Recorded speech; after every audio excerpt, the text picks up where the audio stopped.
Okay, folks, take two. Let's try this again. May not be able to pull off what I want here. Why am I not?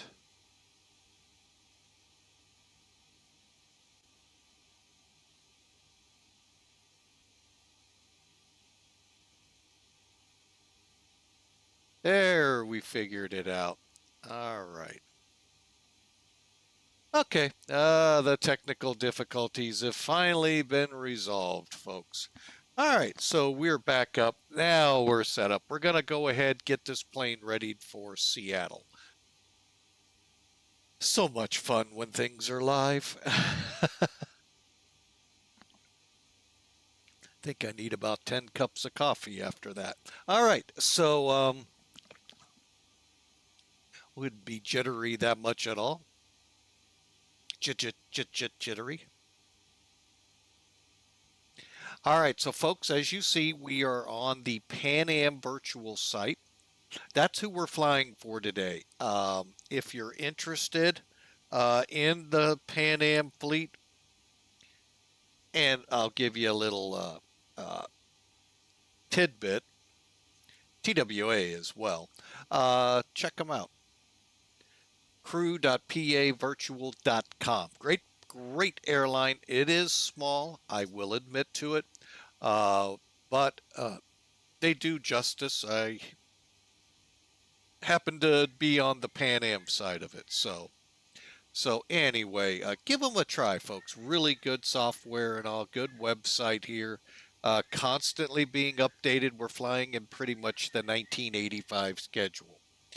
And yesterday, chipper little uh, uh, um, junior first officer cadet, she is screaming away today. Oh, you know, the new day, new attitude.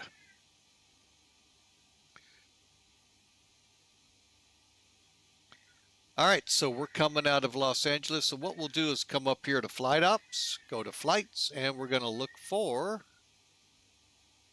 let's make sure that one has our aircraft on it, and it does not.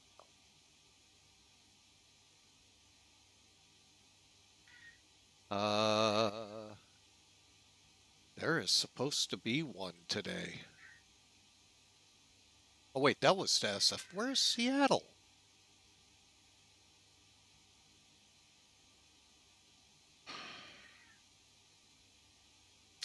Well, I actually put one in here, folks, and it didn't show up on a Friday of all things. All right, well, we are just going to fly it without Pan Am Virtual. That stinks. I even verified last night the flight was here.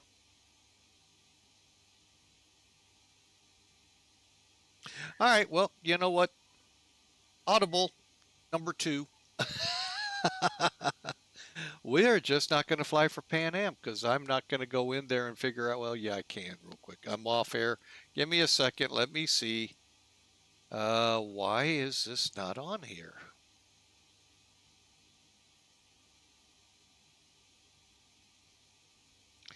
Oh, things about this website I'm not liking, but it's what we got to work from, so can't complain too much.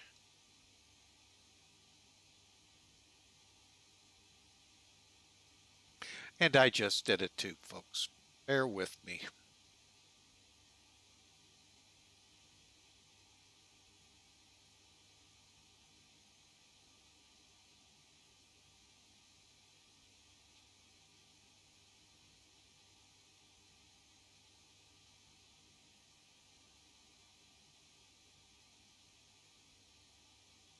Okay, it is there. Friday. Why is it not showing? That aggravates me. Why are you not showing?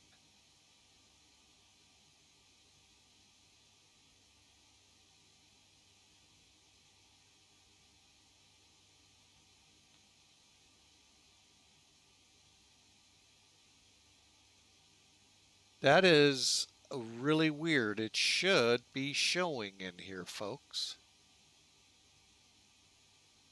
I stupid and missed something here? I'll lay odds on that one.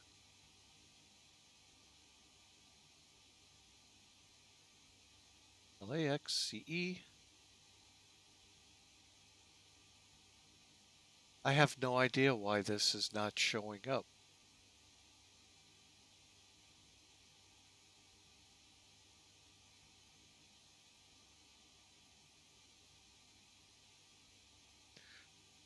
Oh, yeah. Folks, you want to chalk it up to the loose nut behind the wheel, go right ahead, because I hate when I do silly things. It was on page 2. I didn't realize there were 2 pages. I'm so silly. Well, folks, at least I'm like, I just put this in there. Not more than a week ago and verified yesterday. That's what I get. All right, well, we're back on track now for Pan Am Virtual, and our CEO can rest assured we've got it under control. Sort of, kind of, maybe. All right, so let's go with Pan Am 1220. Now, granted, this is actually going to be part of Flight 122. Folks, there are a lot of legs to this flight, and I'm going to go back in and one day and change it up a little to make it maybe make some more sense. But basically, what happens on Friday is the 747 comes out of Los Angeles, went to Seattle, went across the pond to London. Um, and it also did other things throughout the week. So that's where the confusion came in making this flight. All right, so enough of that. Let's get out of commercials here and we can explain to the mass the mess that I made. But anyway, the phone call to the boss is not needed. And he's probably watching, laughing his butt off. Hey, in USIC, what did we say? We're here to have a good time. At my expense most of the time. Waiting on the commercials. So, folks, while we're waiting, I'm going to take the time. Thank you so much for taking some of your Friday to be with us today. We really do appreciate it. While we're waiting, those of you who subscribe get another beautiful bird's eye view of the Queen of the Sky in the gate here, Terminal 2. So, uh, actually, no, you don't, because, that guy loose nut behind the wheel didn't take that down. There, you get a beautiful shot there, subscribers. And now the rest of our gaggle is here. So why don't we continue on? Let's get back up in the cockpit. And I really do want to thank our subscribers for being here, as well as our followers and those who hop in, hop out to Flying with Mike. We sure appreciate you. And even the few that lurk about out there. It's going to be one of those days. So, all right, so we figured out the mess that I made. It was on page 2. So we're flying flight, where are you? 1220, right up here from Los Angeles to Seattle. 747, yes, it says 100, but since there's, well, you could kind of make it look like a 100. I like the 200 look, folks. Sorry. So we're flying it in a 200. So we're going to add to the bid, and it told us. And then we're going to generate a SimBrief operational flight plan. Maybe. Why didn't it go there? There it goes. Pick your airplane, in our case, the Gem of the Ocean, and proceed to flight planning. You'll get this page. There's your aircraft type and how much fuel on it right now, or maybe what's expected. I doubt what's expected. That's a light load.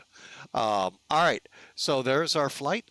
Alternate to be determined. Today's route, bear with me here, folks.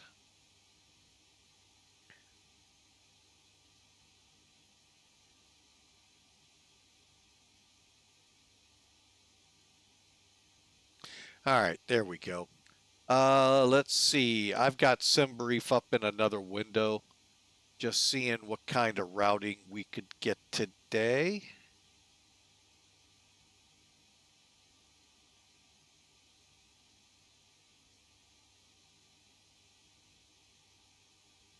That looks pretty good. How about we just fly the summer? Let me double check the summer. This is something I highly recommend, folks. We have come across several times they put us on a turboprop, departure or arrival.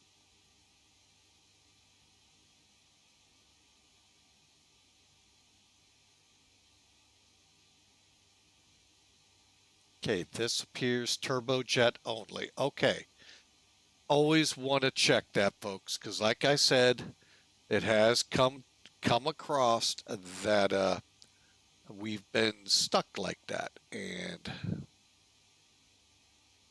so, all right. So this is a good flight plan. I kind of like it. All right, so you can see the Summer 2 scatter, SNS, Rebel, Limit, Battleground, which is Portland, on the OM 2 arrival. Currently, we are looking at the 16s in Seattle. Let me see if the winds are truly that way. They are. And LA, are the winds...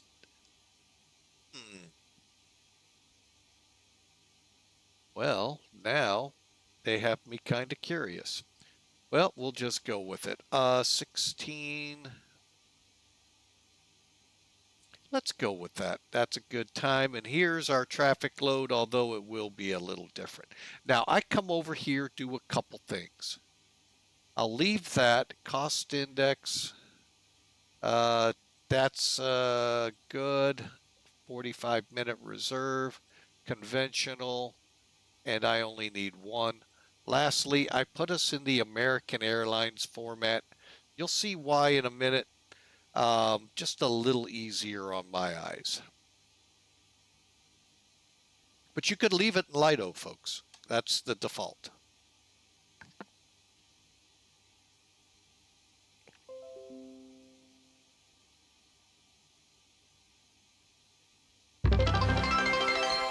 There we go.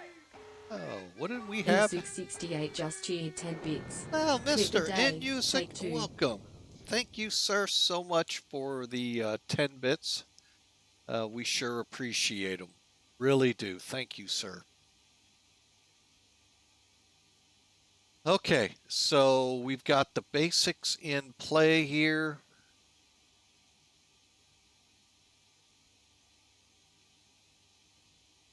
All right, so here's our current flight plan of operation, Mach. I am going to see if it'll let me change the airplane specs just a tad.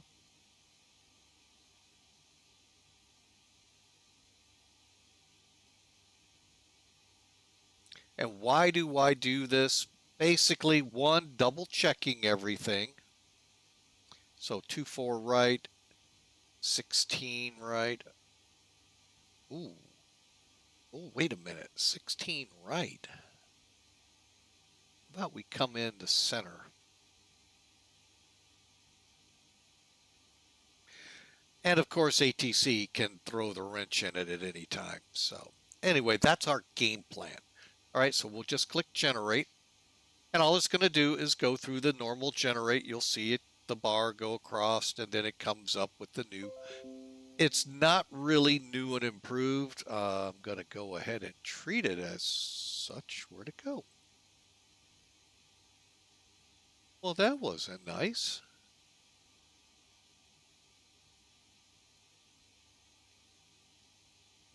Okay, there we go. All right, sorry, folks. I don't know. The computer's getting a mind of its own. I think the Terminators are here. I don't know. Okay, and then once you do this, come down, you've got the new flight plan, download it and close, and it updates, if anything, here. Okay, and then we are ready to proceed, folks. So let me close this up. Now let's open up Sim Toolkit.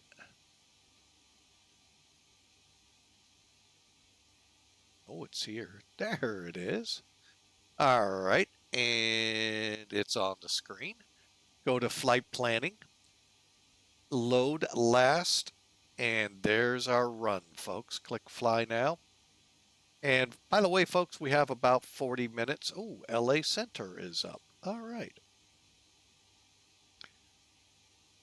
So you can see how we're going to progress the West Coast.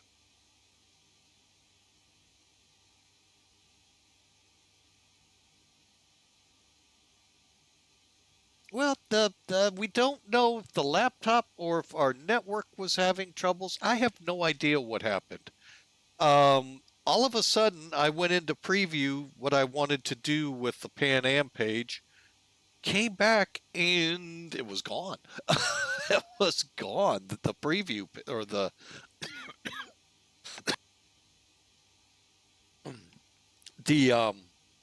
broadcast page was gone, and I don't know what happened. So we did a restart. The laptop isn't even tied into this, other than I'm going through Twitch and watching it without it following or subscribing or anything like that. So yeah, it's I don't know what happened there. It was kind of weird. But anyway, here we go. Here we go. Here we go. Here we go. Here we go. All right, load out. 80,520 pounds fuel. We're going to put on just about the same amount. Probably will end up more. 80,748. So once the peeps are aboard, we'll have a zero fuel weight of 467,209 pounds. Now, one thing we talked about yesterday, those of you down here in the Gulf, pay attention. This could, not any word yet from National Hurricane, could be something to watch next week in and around this area. So Texas, Mexico, be on guard. Okay, I just saw it. Now I'm starting to see what they're talking about and not seeing the other blob they were going to talk about here. And it had much lower chances by next week. So anyway, kind of watch this. It's nothing to be, oh my God, here comes Armageddon. No, not yet. Not until at least the middle of next week. But anyway, just kidding. Enjoy the weekend. Party on. All right, so here we go. 020 at 3 knots here at JFK. We do not have an ATIS. That is bizarre. Hang on, I'm going to check the real world one. Stand by. Import sim brief. I really have a hard time. I mean, light wind like that, I can see us going off that runway. But ATIS, yeah, they're still on the 2.4s, 2.5s. So, okay, we'll still plan it. Uh,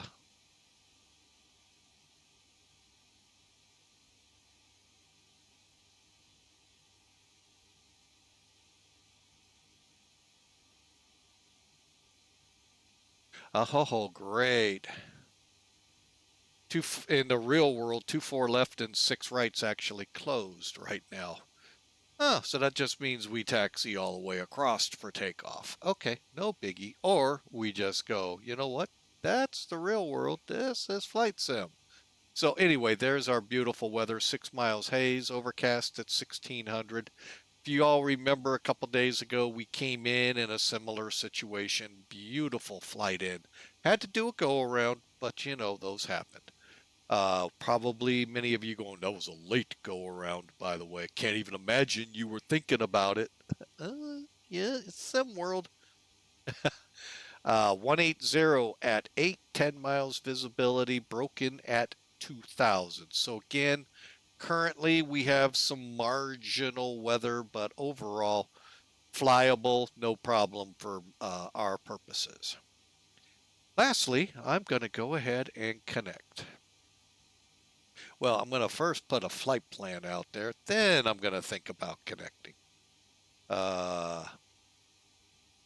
Always got to get this. I wish it would populate automatically.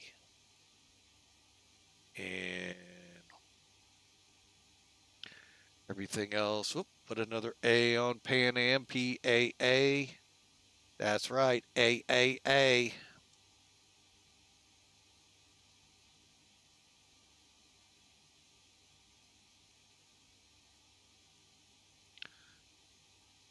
Let's see if that does anything. Always wondered. It did once a long, long time ago, but now you really can't see it. I thought I'd advertise, see if they'll see us on VATSIM. All right. So I put Twitch flying with Mike. So we'll see. That's actually a lot of traffic right now in the LA area. Really shocked nobody has put a ATIS up. Actually, I guess I really shouldn't be shocked. But anyway, so we're ready to go here, folks. No more wasting time. We got to go. Time to light the fires and kick the tires, or I guess it would be better first to kick the tires, then light the fires. Otherwise, you might lose what little hair we may have up top. All right, so this plane, I told you, is a little complicated, but it's actually pretty simple. Now, two ways you can do this. You can jump in and just let the checklist walk you through what you got to do, but you got to know where to go. So basically what I do, I hop in, battery switch on, standby power to normal. Boom. First thing. Next thing, come over here. Put the chocks on and connect the ground power and ACU. This third item where it says disconnect, it'll say connect. You cannot. It will not say anything. The other two will tell you they're connected or disconnected. And then, of course, commit to opening up the doors and get the jetway over. Next, I head up here, put the Radio Master Essential and number 2 on, and then I turn the IRS switches to align. Okay, right out the bat, get those all started, and then come down nav lights and that to let people know if you were in the real world, you're energized. You are set to start going through the process. Now, one person that I watched when I first got it, I believe it was Q8, but it might have been someone else. My apologies, don't remember. Walked me through what we need to do up here. And it takes time, folks. If you take the manual that comes with it, it takes time. So follow me. We'll try to get through it pretty quick.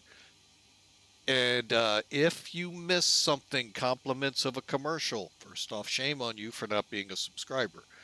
That's the only shaming we'll do, folks. I get it. You may not be able to afford it. No problem. I have another solution for you.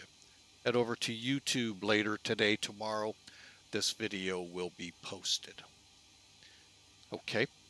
It's going to be a little weird because of the little weirdness to it, but, you know, we're doing the best we can here to try to get a good stream. I should have known something was up when it didn't. On my controls panel here of OBS, things didn't go right. So I should have known something was afoot, as Sherlock would say. All right, so here we go, folks. So leave the APU off for now, okay? Then you just do your squid. Anything, if it says, let me just kind of zoom in. If it says test, test it. That's all you get with that. Now this, fire, fault, or overheat. Turn your galleys. I've already done all of this. Turn your trim air to open. Put your humidifier on. And then I come here to this panel. Now we're going to work a little differently. In most Boeing panels, you go up, up, up, and work your way across. Here I go across and come back. That's just how I have found this works for me. You'll find your own rhythm, folks, really. So again, trim air's open, humidifiers on. These come to you in the auto position, leave them. Turn the Gasper valve on, and I turn all 5 on, but you can leave number 1 off. That's the cockpit. And for now, leave the packs off, or you can turn them on. It really doesn't matter at this point. All right, now moving on. Again, we got some tests. And this one. Now, what I do for this one, it's actually your engine fire checks, okay? Make sure those T-handles, folks. Yeah, that's what we're doing here. Oh, I'm zoomed in. That's why it's doing funky things.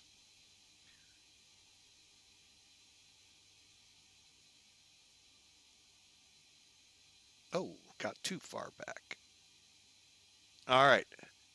Well, usually, here, let me do this my way. Hang on. It's being a pain. Now it's not. Now it's behaving. All right, so here's your T-handles, folks. They're not in front of you. They're not down below like some of the Boeings are, okay? They're actually above you, like Airbus. I said that quietly so I wouldn't upset anyone. A lot of airplanes have them up top. The MD-11, go ahead. I was waiting for one to chime in, but he's probably working. Anyway, up is your fire check. Down again is your fault or overheat. Okay. And we did the squibs. All right, from here, another test, another test. These are your equipment cooling, cargo heat. Now, you have another test. Look for the double arrow, and it's going to light up one of these two. I think it's this one. That's your cargo fire indication. All right, and then we'll come over here. Got some more tests. Now, this is an interesting animal. What this is, hang on, I'm going to zoom it more to it so you can read into it. It is your brake temperature gauge. So those of you in the airport rescue firefighting career field, you know planes every now and then get this thing called hot brakes. Believe it or not, they actually know usually in the cockpit. Maybe not fighters, maybe not Navy planes. I have come across this. That's why I say maybe. Anyway, pull the test button, and then I push it.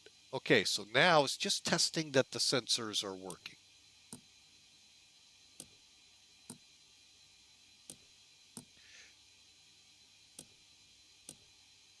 All right, so you can tell now that the brakes would be hot, and then we just walk down, check your gear doors,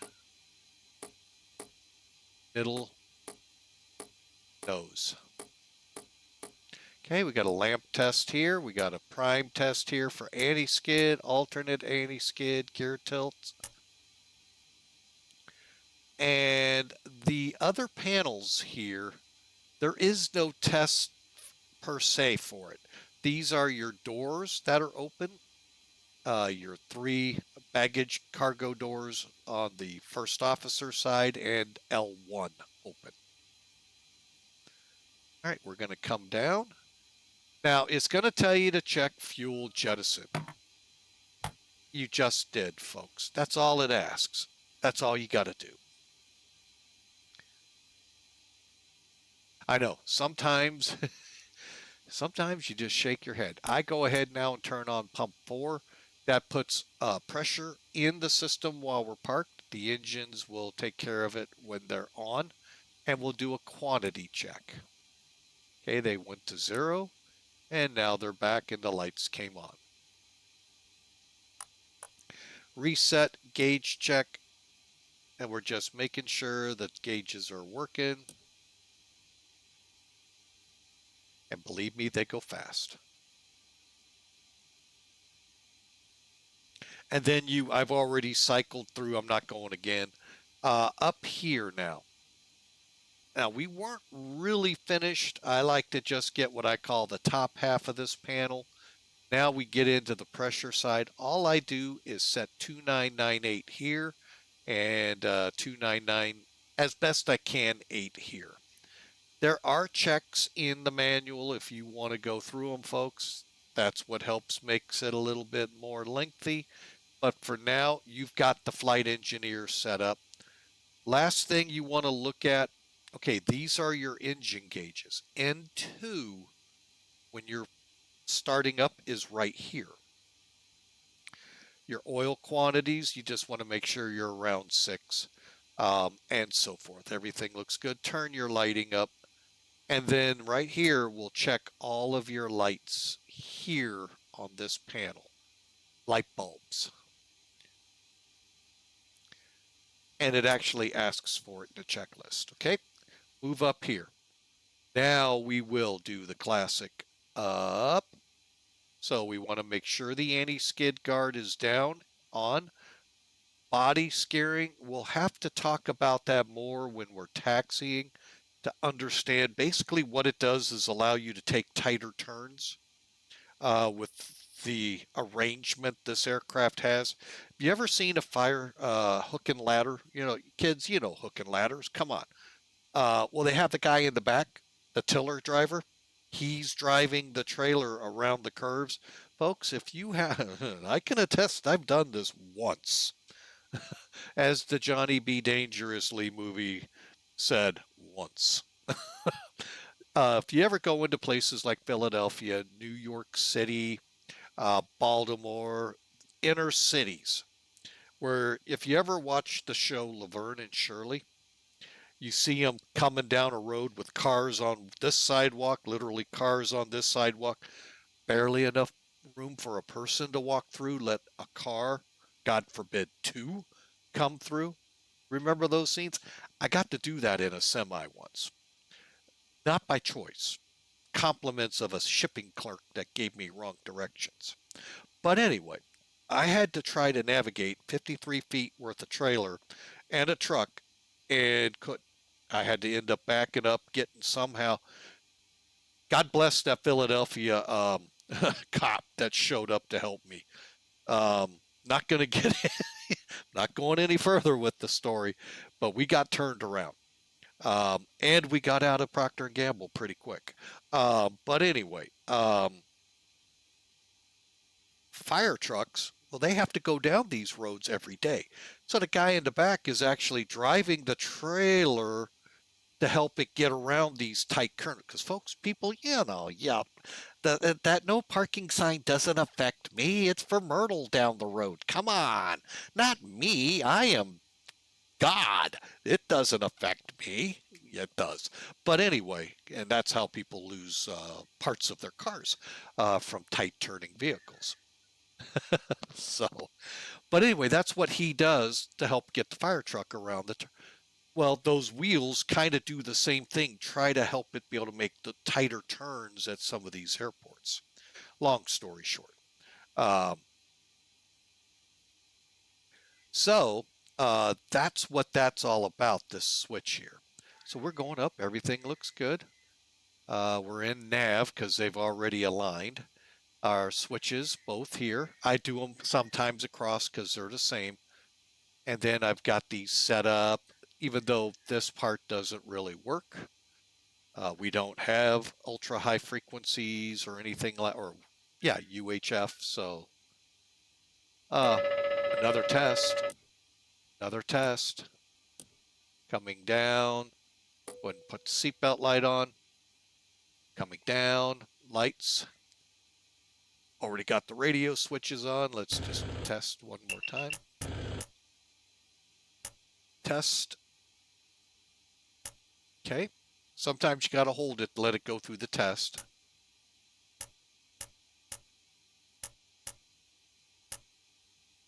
Okay. And we've already tested our window heat. We're on and ready to go. Down here, really the only checks you have here, set an ILS frequency in your navs. You do an up left, and you're checking the gauge. Make sure your radio INS switch is in radio. I always check my flight director. Make sure your auto throttle and autopilots are off. I've got headings already set in. We're on heading 0 on our vertical speed.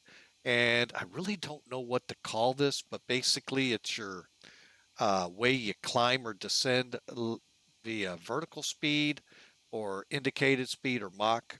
Make sure that's off. And again, uplift,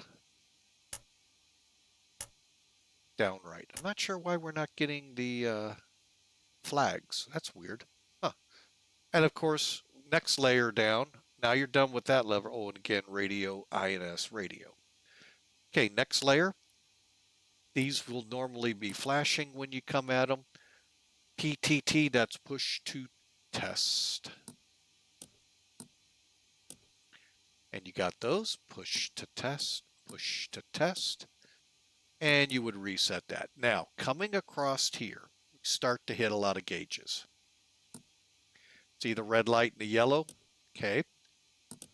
Now, if we come over here, you'll see the red light already flashing. All right, set your altimeter. Now, this is your radar altimeter. Do a test.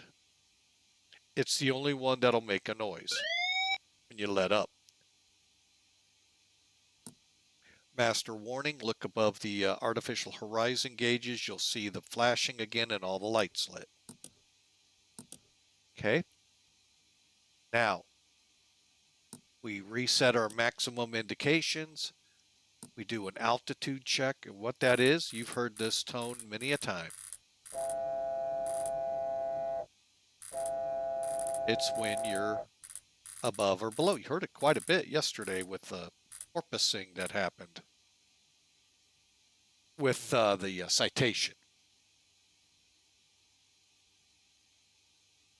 All right, let's do the GPS test.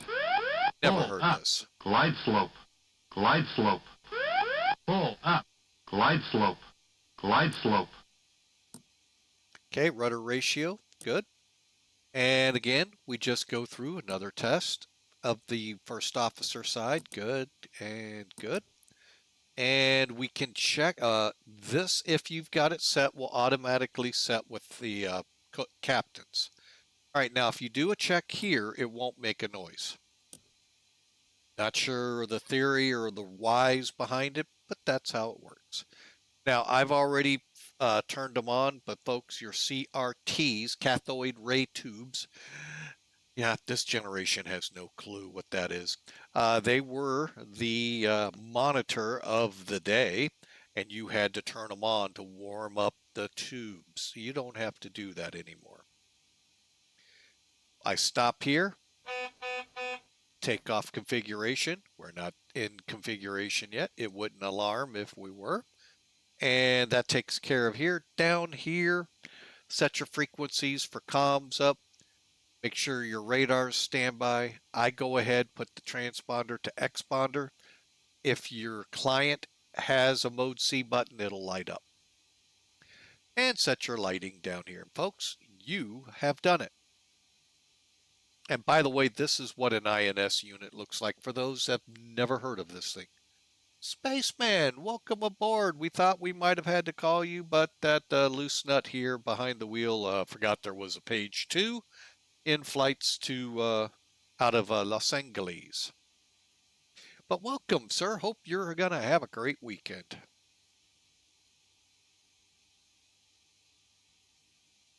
All right, folks, that's your pre-flight. So while we're getting ready here, no, actually, it's not the dreaded Pacific routes. It was the dreaded LA to Seattle. And I'm going to get with you later because I got a question on specifically this one, because technically leg 1 is technically it's complicated. I've got to think a solution. I'm just going to try it and see if it works. All right, so let's get over here and load the booger up, shall we? All right, now this is where, if you want to say this plane gets complicated, just a tad. And it's actually, you do it once, you do it twice, you get it. All right, so obviously those of us with X-plane know what AVTAB is. Nothing to do with the loading of the aircraft. However, this right here concerns me, folks. I come online and there's a lot of traffic here.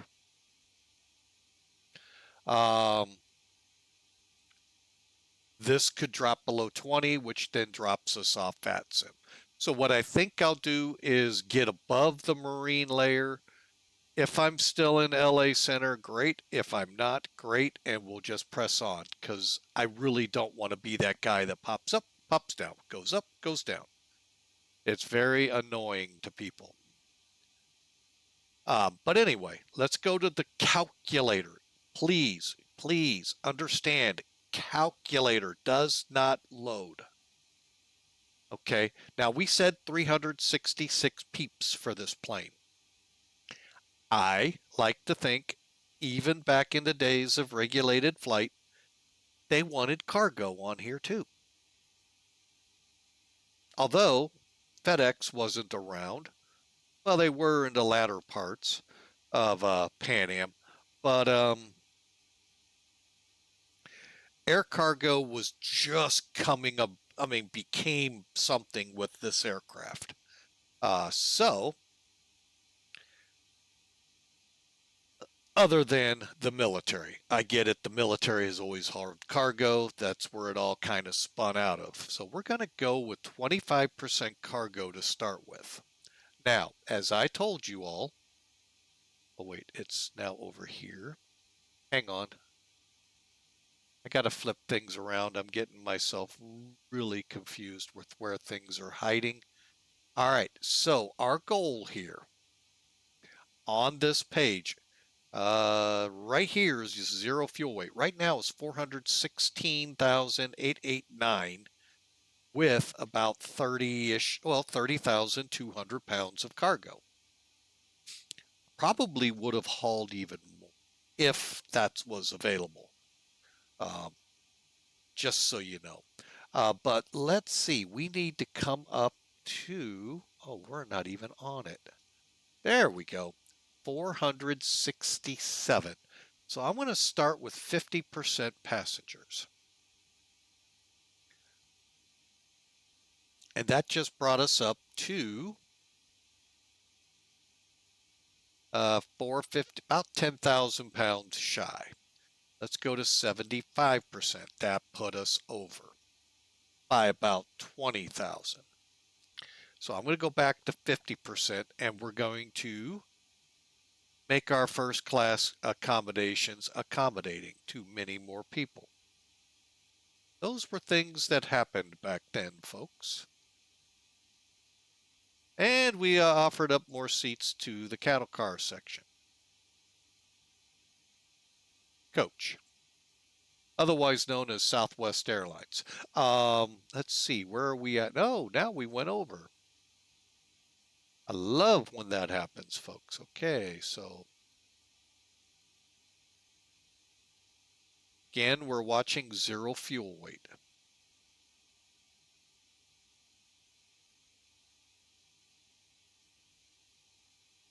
All right, we're pretty close. We're 60 pounds over.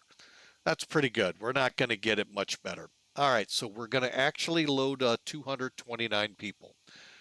Oh, I can hear the CEO there, Spaceman, going, oh, we're not making anything on this run. Oh, but, you know, in reality, that 30,000 pounds of cargo would have paid quite a bit. So, all right, so that part is taken care of. Now we're loaded very close to what SimBrief had us set up for zero fuel weight wise. Fuel wise. Now they're wanting 80,748 pounds. Now, folks, the way I'm going to do this, we're going to get very close to that, but we will be over. I'm great with over because that means there's a good chance I won't run out. That's a bad thing. All right, so we're going 924 miles, so I'll keep 1,000 miles here. Initial climb 38,000. The tailwind. This is the one that gets most people. But if you look at it, if you have a tailwind, it's going to push you, right?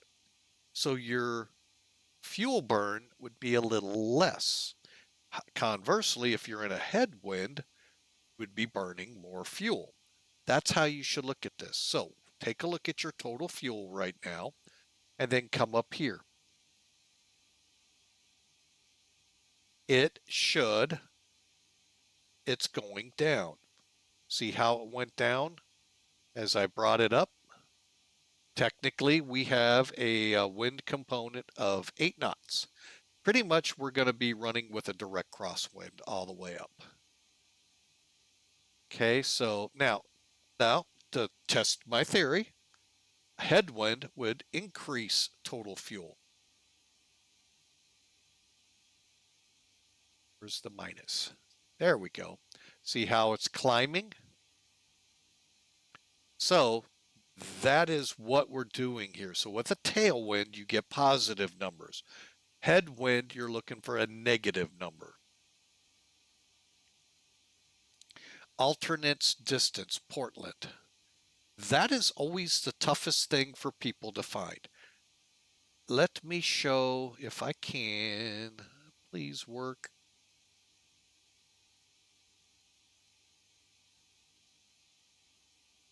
All right. Yes, it worked.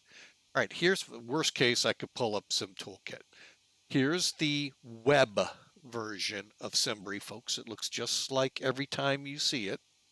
Okay, this is the American Airlines format.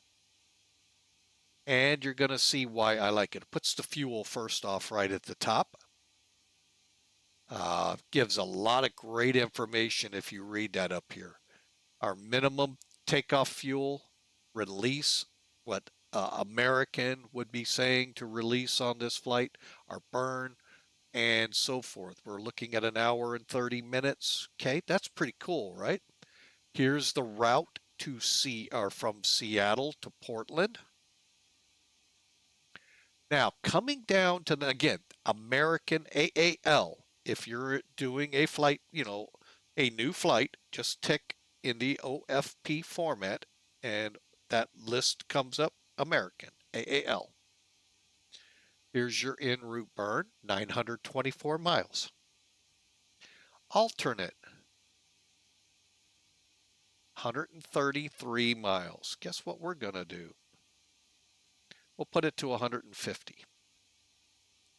All right, again, here's our, our release right here. All right, so I am going to first put us to 20-minute taxi fuel. Whoop, whoop. And I like 10%. So where did it sit us? 4,000 pounds higher than what they have here. Yeah, we're going to go with it. So we're going to take this as our loadout. So 1,000 miles, 38,000, 10 knot tailwind, 150 miles to Portland. We're going to take a contingency of 10% fuel plus a 20-minute taxi. That should give us plenty of fuel to get to our alternate, plus 45 minutes of fuel. And that alternate is your furthest one you have requested. But again, we have not put one drop of fuel in it, one person, or one box.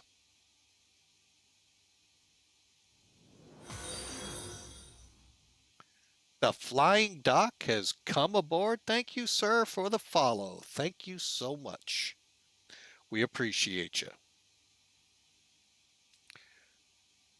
All right, folks. So let's kick on here. So how do we do that? How do we get the fuel in the tanks, the people in the boxes in the plane? Go back up to the home page. That's what these two items are for.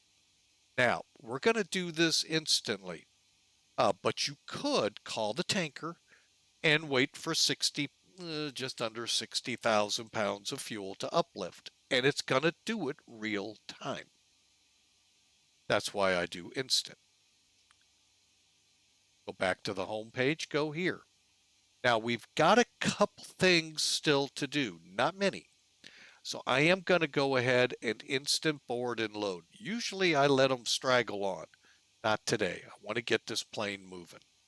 So we just did the instant, and now the aircraft is loaded with the fuel, with the people and packs.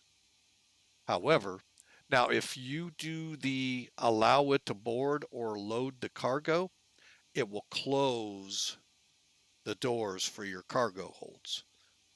It won't when you do instant. Case in point.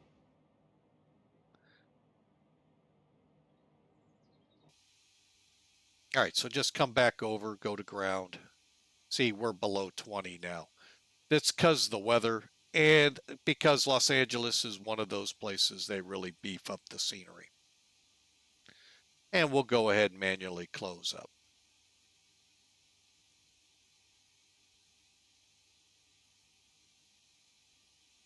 And since the flight crew doesn't have this back in the 70s, if you would go over here, oh look, 3 of the lights are no longer lit over here. There's your door lights. Main door is still open. We're going to go ahead, and we already have the fasten seatbelt lit. Okay, we have one big task left to do, and that's the FMC. INS guys, you would have been aligned and starting to put in the first 9 fixes. Problem is, you're going to have to fly a SID and a star, which most of the time you don't have those fixes or those coordinates for those fixes. So you're actually, back in the day, you would have been flying VOR, NDB, and such to those positions. My 747 has an FMC, so.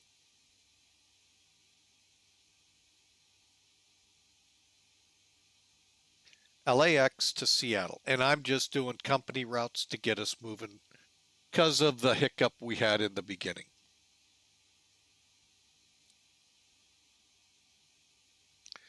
Okay, and then I'm going to bring charts back in. I don't think I have brought them in yet today.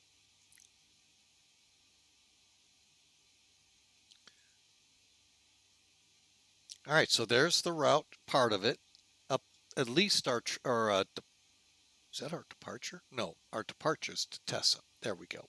All right, so we're going to come out on the summer 2 departure. We're going to be on the 2-4s to dark summer and then on up to, not sure now, scatter. There we go. I had to look at the boxes here. Real world, again, we're still looking at 2-4 left, 6 right closed. Not good for a big airport like this. All right, so let's check our fixes real quick. Okay, so oh wait, let's make sure we're loaded right. We're going 2-4 left and summer 2 scatter.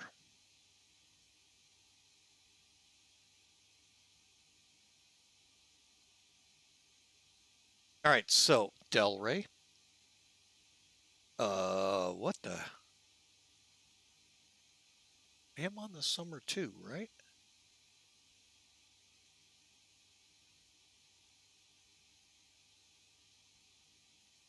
Oh, there it is. Delray, Any, and Nanek, dark. Oh, we got to go to the next page. Summer.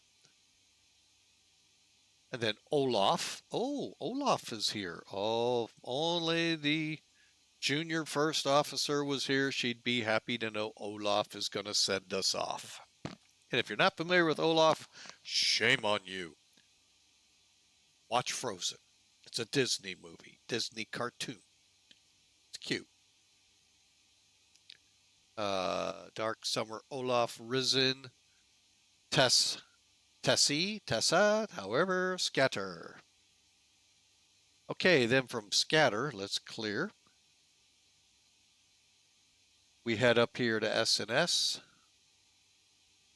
Ella Rebel. Actually, I'm curious. Is that really called Rebel?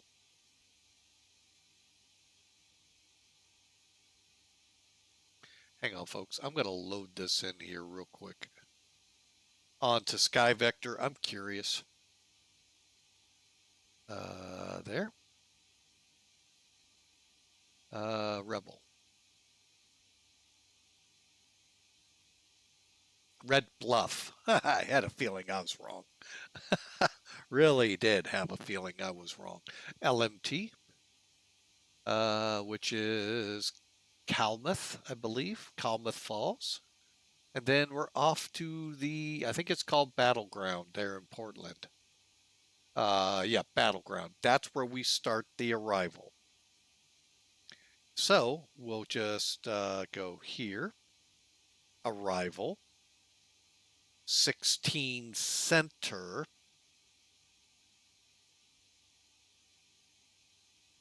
And what we're going to do is look at our approaches real quick. For 16 center.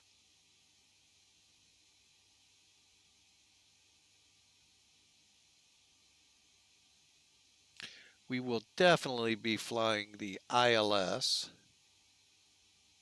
And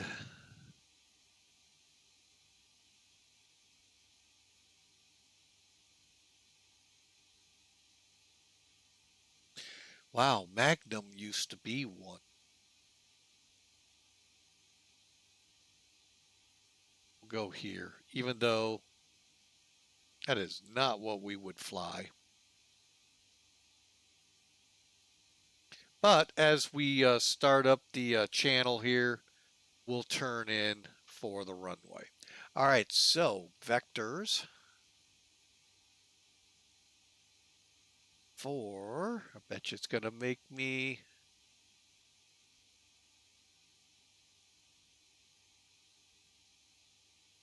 all right, so let's look at it. Click, click, click. Oh, Battleground. Okay, so back to Battleground. Okay, then we got Kuga. OLM and Arvad and Fort, not Fortnite. Vectors to Hultu.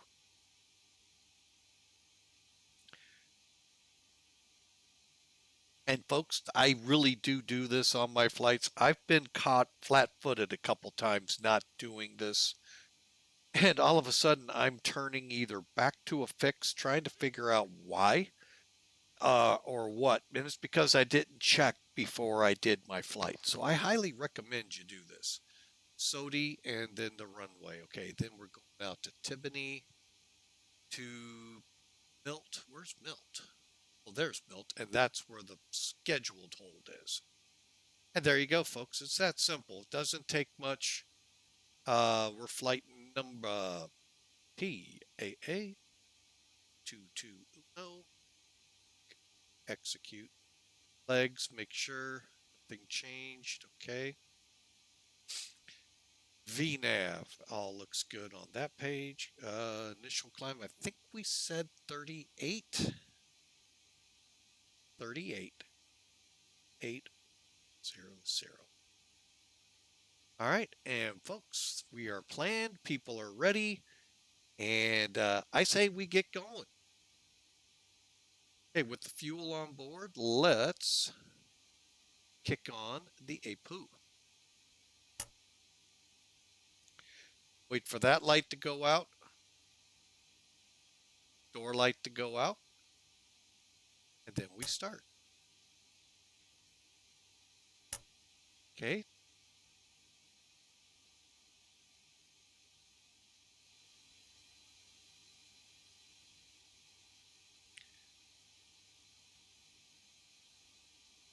Okay, we're just about fully revved up here. Okay, so first thing I do is turn the generator, top half of the generator for the alternators, for the APU on.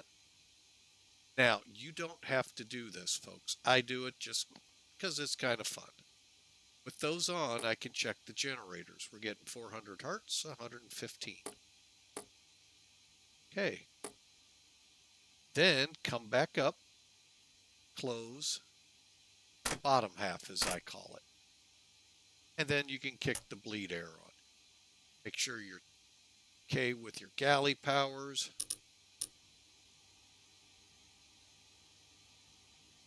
And we're going to make sure we're good with our packs.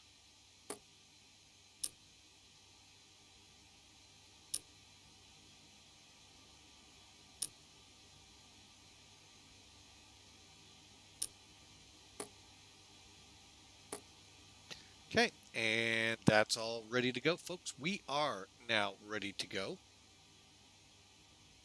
Charts is going away. Okay, final.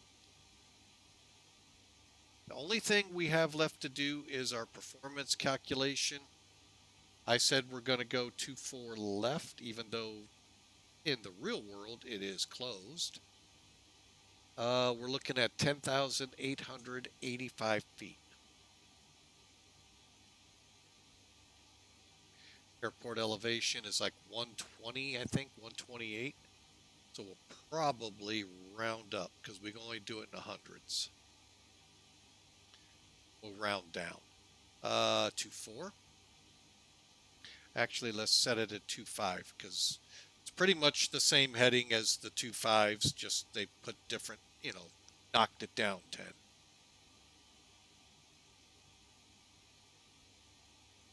Temperature here in Los Angeles, 13. Pressure, 3016. 24 minutes go. Winds, 214. Wow.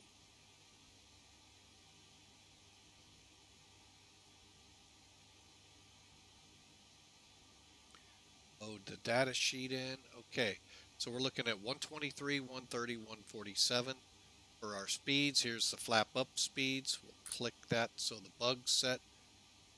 Real quick, I'm not going to dwell on it, but 299 does not clear you to 299, folks. Now, you're in a flight sim. You can do what you want. In the real world, you have to have permission to go above 250 below 10,000. Just because you're heavy, that doesn't grant it. You can keep flaps out. It will not hurt the plane. Unless you overspeed. Then it's on you. So 2,100 feet and 11,000, so we're good. All right. Let's get the checklist started. I like doing them. It just helps me to make sure I didn't miss something. Takes time, Before though. start checklist, please. Gear lever and lights. Down and check. Brakes. Parked. Start levers. Off. Radios. On and check. Flight control hydraulic power. On. INS. Check and nav. Compasses. Slaved. Window heat. On. Seatbelts and no smoking. On. Emergency lights. Armed. Exterior lights. Check. Flight instruments. Check. Altimeters and clocks. 1015. Set and cross-check. Radio INS switches. Radio. Radar and transponder. Standby. Indicator lights. Check. Engine and wing anti-ice. Off. Stall warning. Check. Mach airspeed warning. Check. Auto brakes.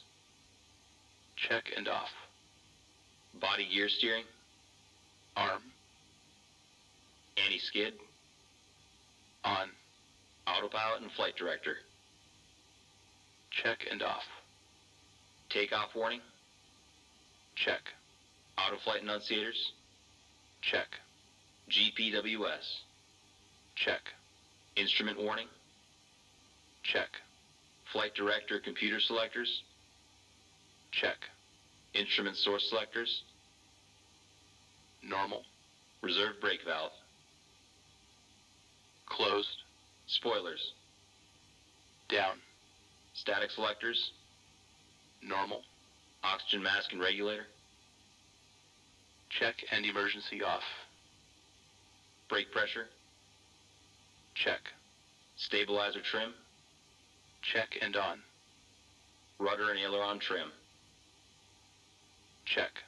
Checklist completed. Battery. On. APU panel. Check. Auxiliary power. Check. Engine oil quantity. Check. Fuel quantity. 84513 pounds. Fuel panel. Wait.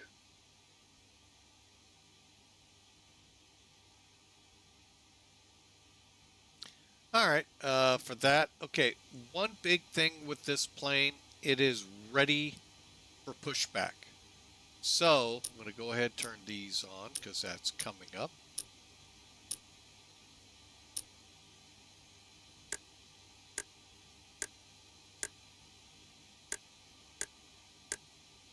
Check and set. Pressurization controls. Check and set.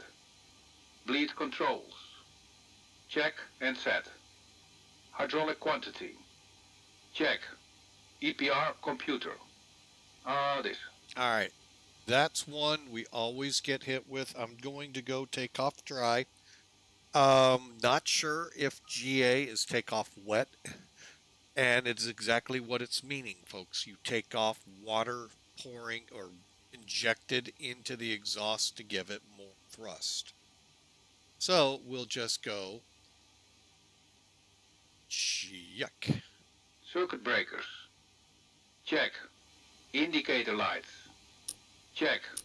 Electrical panel. Check and set. Air conditioning controls. Check and set. Fire control and wing overheat panels. Check and set. Equipment cooling. Check. Passenger oxygen. Check. Hydraulic panel.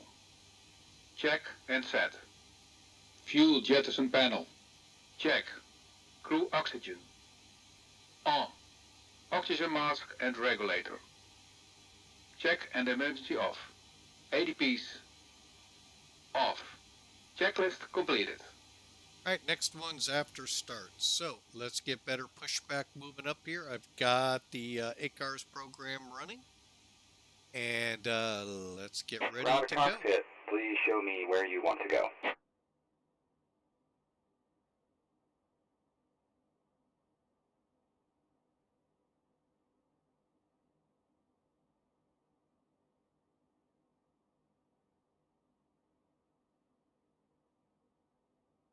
Ground to cockpit, tow is driving up.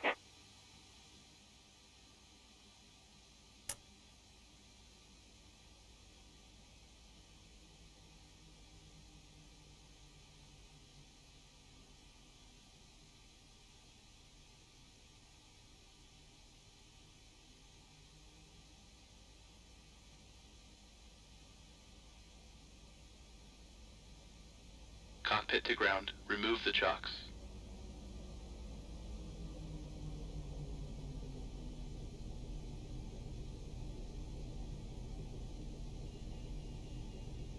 Chocks removed. All right, we're ready to push, folks. Beacons on. Body gear steering. Okay, all doors and hatches are closed, ready to connect. Cleared to connect. Face east.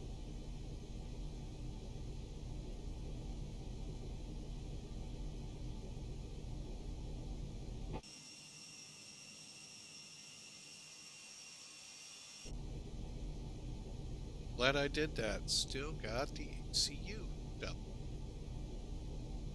Again, frame rates are pretty crappy, so it's not fair to the folks here. A lot of people in the area too, so it would not be fair to these folks to come online up and down, up and down. 1 minute they see me, the next they don't, the next second they see me, the next. We saw that a few weeks ago in Copenhagen. It So connected really and upsets me. bypass pin inserted. Release parking brake.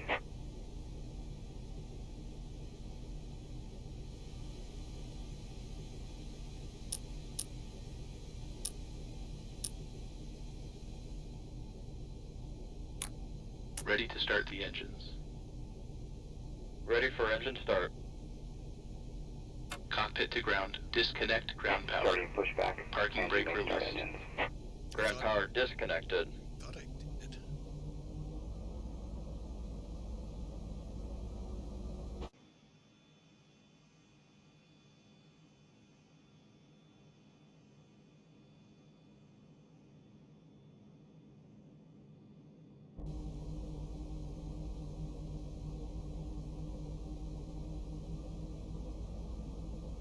All right, let's get under and get started here.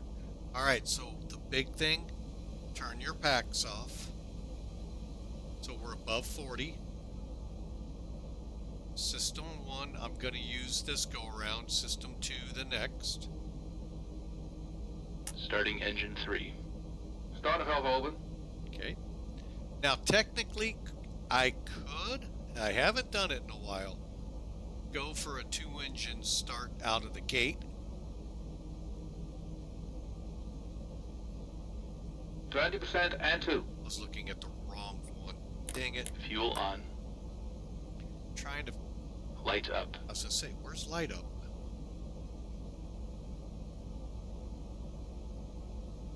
One, two, three, four. I was looking here going, why aren't you spooled? And I was thinking, oh my God, how did I start X-Plane 11?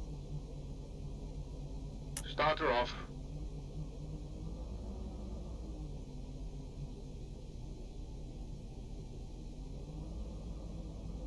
Engine stabilized. Okay, if you don't hear that command, folks, you're in the Starting X-Plane engine 11 4. Starter valve ACF, open. and you need to go in to your aircraft at the top, uncheck the box.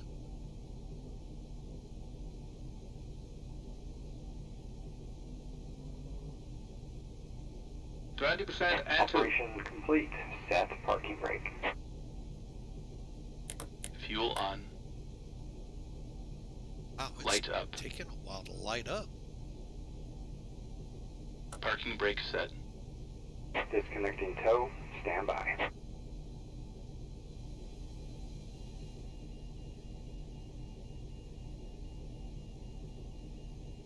Starter off. Why are they taking forever to light up?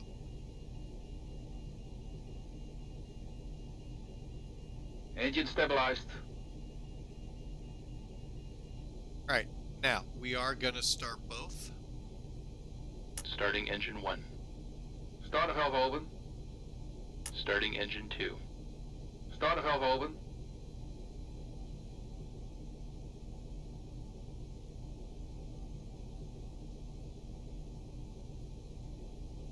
%20 and 2. Fuel on. 20% and 2. Light up. Fuel on. Light up. Tow is disconnected and bypass pin has been removed.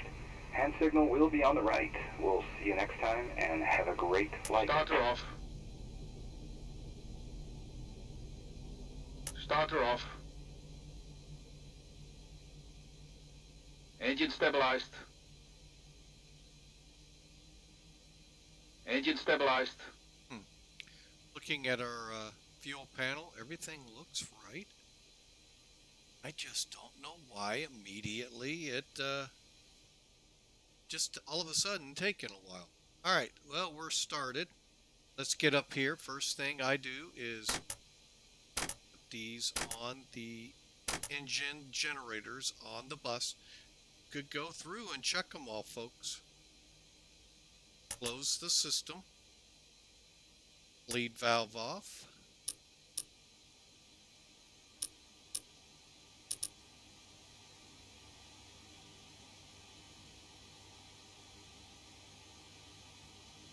And we're going for 38,000.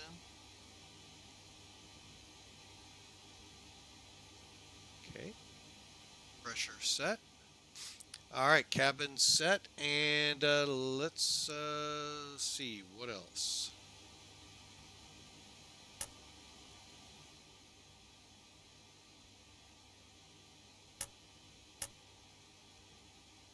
Don't need anything there. Just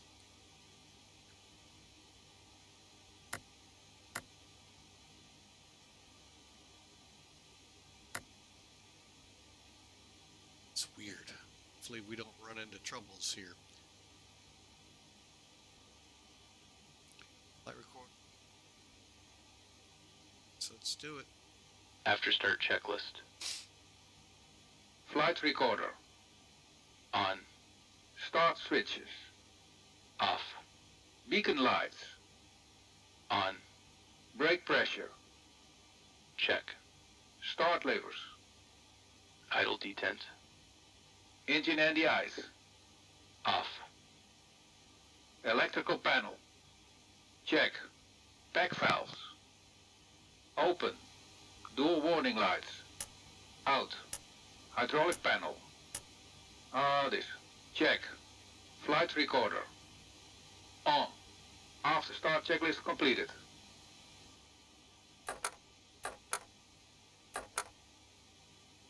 Flaps 10.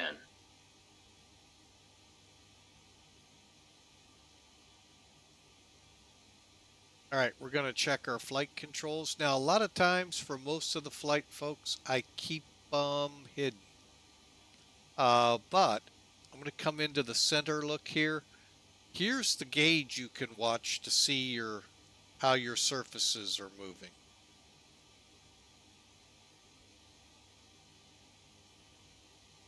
Okay, the ailerons are good. Elevator.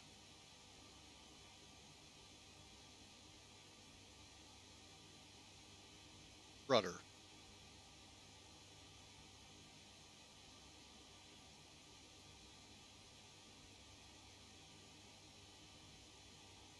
Flaps are 10 and 10. Inboard and outboard. Okay, and then right here is that little switch. All right, and continuing, let me just see if I've missed anything. Fuel heat off, totalizer, F cargo heat. Believe I turned that on to normal. And we're off the gen. Okay, here we go, folks. We're going to let the taxi checks happen while taxiing. Taxi checklist, please. Flaps. Flaps 10. Flaps 10. Takeoff data. EPR and airspeed bugs. Set and cross-check. Stabilizer trim. Hold on. Oh, yeah, I needed to get that set. Hang on.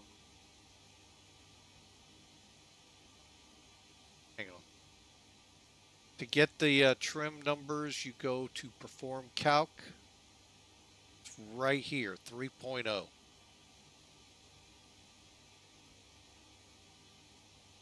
Okay, that's where it's at.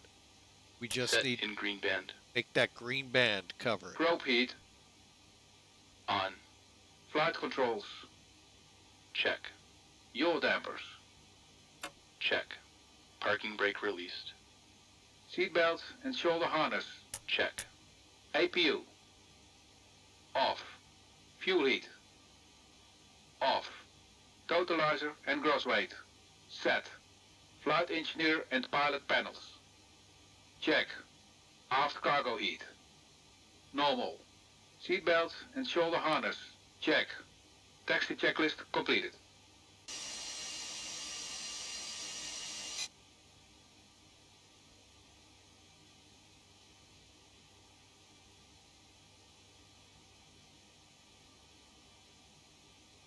Ladies and gentlemen, this is your captain speaking. On behalf of the entire crew, welcome aboard the Boeing 747 Classic. We will depart shortly after we have our clearance and the cabin crew is finished with their preparations.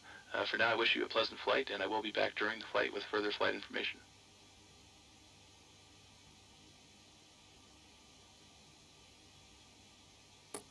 Cabin crew, arm slides.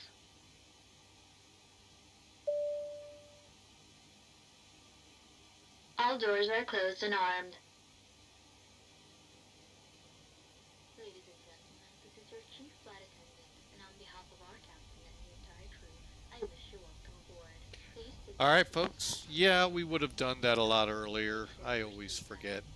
But anyway, we're going to start our taxi. your full attention as our cabin crew will demonstrate safety. Icing transponder ignition. All right, ignition. Let me show you one of the few click spots here to help. Okay, all you do is come up here. Right on the line, you're going to see the icon. Click it, and they move into position. Keep your seatbelt fastened throughout the flight for your own safety. If you are seated next to an emergency exit, please read carefully the special instructions card located by your seat. If you do not wish to perform the functions described in the event of an emergency, please ask a flight attendant to reseat you. There are several emergency exits on this aircraft. Please take a few moments now to locate your nearest exit. In some cases, your nearest exit might be behind you. If we need to evacuate the aircraft, floor level lighting will guide you towards the exit. Doors can be opened by moving the handle in the direction of the arrow. Each door is equipped with an inflatable slide, which may also be detached and used as a life raft. Oxygen and air pressure are always being monitored. In the event of a decompression, an oxygen mask will automatically appear in front of you.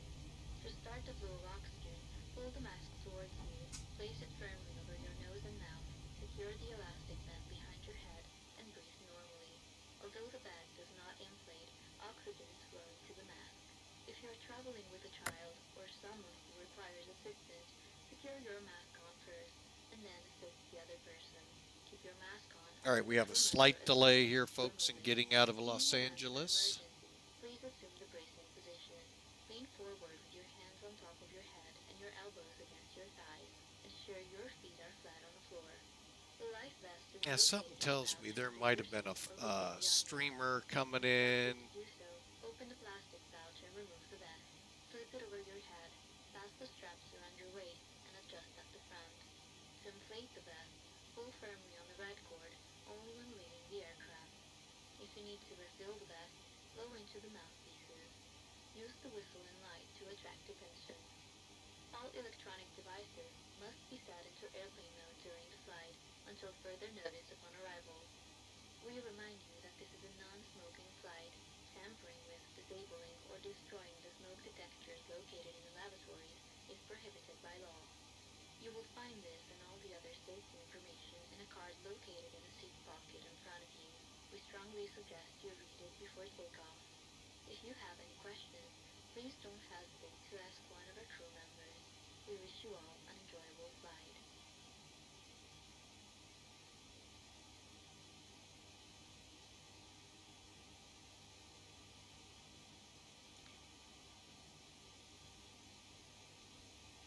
Just waiting on the flight attendants, and then we'll be good to go.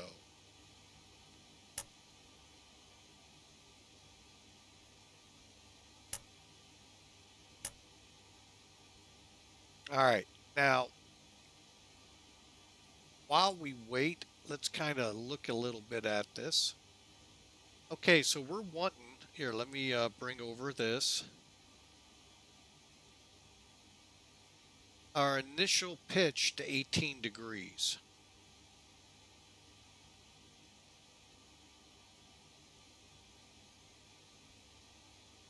This is one gauge I seem to have a little trouble with, but the good thing for, wrong way,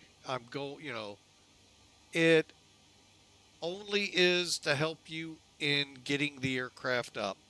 All right, so there's 15. And what that means is, as I pitch the aircraft up, that's the line I'm aiming for. Plus this one right in the middle as we fly out the flight director. Okay. So that's how we're going to, attack that. And then 400 feet on the radar altimeter per the AIM, Airman Information Manual. And bad attitude, thanks for pointing that out to us if you're in the neighborhood here. Matt, 1997, welcome in. Just checking to see. Hope things are going well for you. Let's get the Queen moving. And Los Angeles traffic, Clipper, 1220, departing 24 left.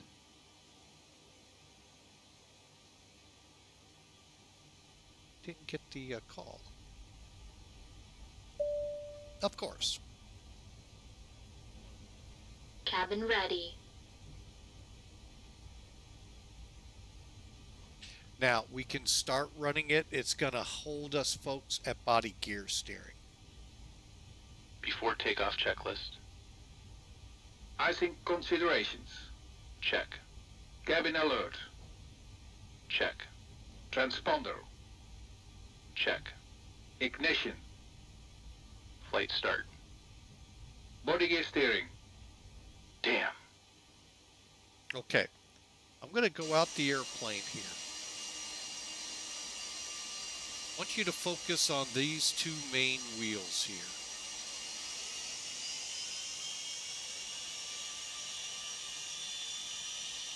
Make sure I get to the right position here. It's not easy, folks, okay. See how they're castered to help turn the plane, which in turn helps on maintenance, which our CEO greatly appreciates. All right. Okay, so we're cleared for takeoff. Lights on. Strobes. We do not have reject takeoff. Now, you could set them to max, but it's not set up that way like Airbus. As far as I've been, I've heard watching a few videos, hoping they're real 747-200 type pilots. Okay, we got that set. Radar looks good. Okay, RNAV 2. RNAV out to Dirk. Here we go.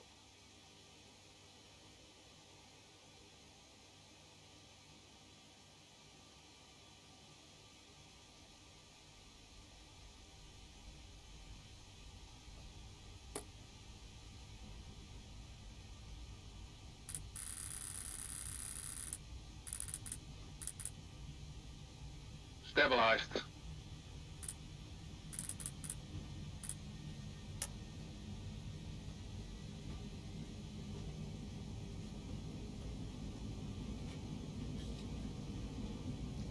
Thrust set. Okay, thrust is set. Airspeed's aligned. 80 knots. Both sides.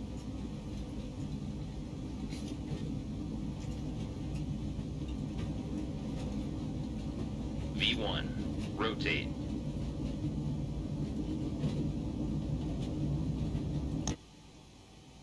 Positive rate. Gear up. Gear up. Pushing it now to right where we set. See how that worked in, folks? It gives you a nice guide.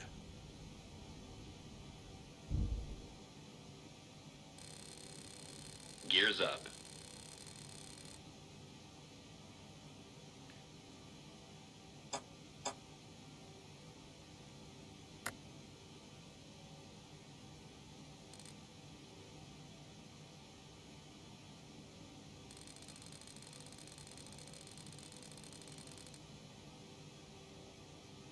Okay, flaps starting up. Flaps 5. Folks, do not Flaps get one. caught like I have.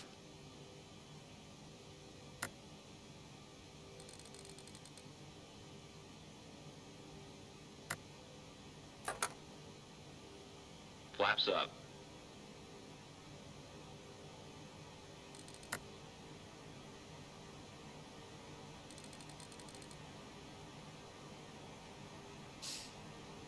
There we go, folks. We're on our way.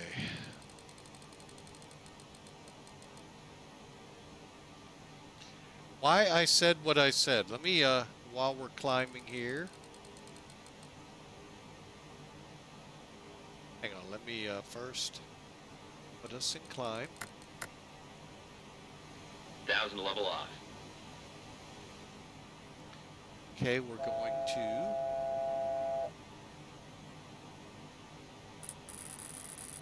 and we made one mistake, maybe two.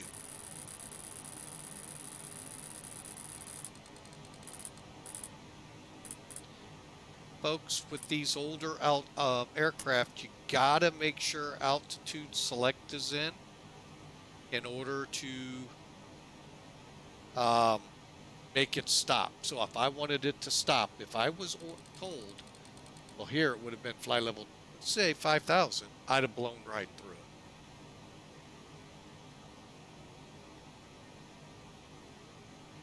Okay, we're on to INAC. We're going to kind of watch, make sure we make the turn at summer. But folks, let me show you that real quick. When you look from a little difference, look how close those are. If you do a quick glance and over, you're going to swear they're up. Till you get a warning, your flaps have been damaged. Did that once. Sim Air Force flying the E4 and had to bring her into Meridian.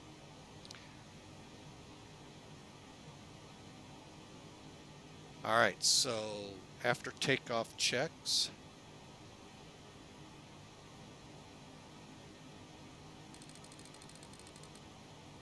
After takeoff checklist. Gear lever. Off. Landing and logo lights. Hold on.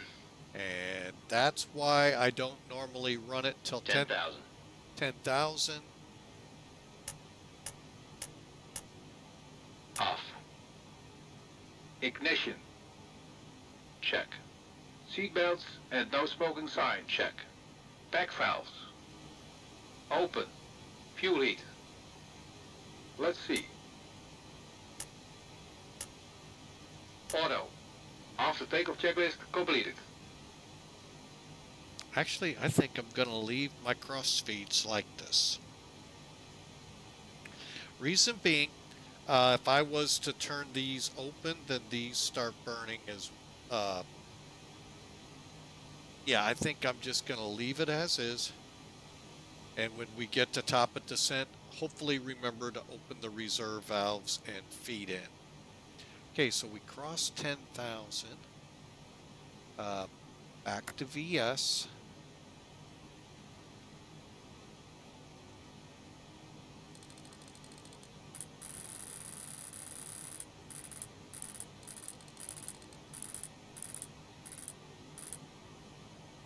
I forgot, was it 299 or 299? 300 will do. Hey, we're at Dirk and we just made the turn. Now, I'm going to show you something I've learned about this plane. With the FMCs, okay, with the FMCs, if you don't put it in INS, you can still change your frequencies, like this one to 13.6 LAX, and you can track your needle.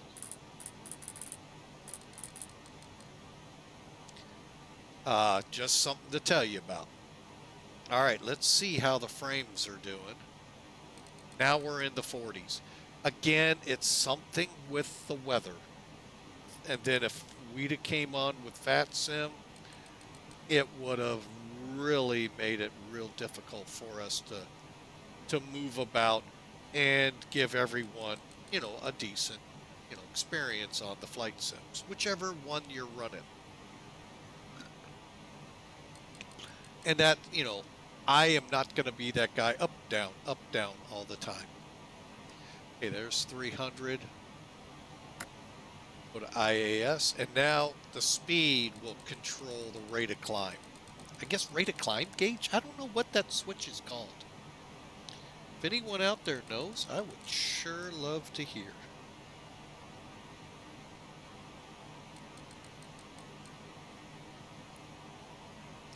But folks, we are on our way. We just turned at summer, headed for Risen. I'm sorry, Olaf. Olaf's got to clear us out of here. So, all right, folks, and we've run the after takeoff, correct? All right, so what I'm going to do is flip-flop over to here, maps.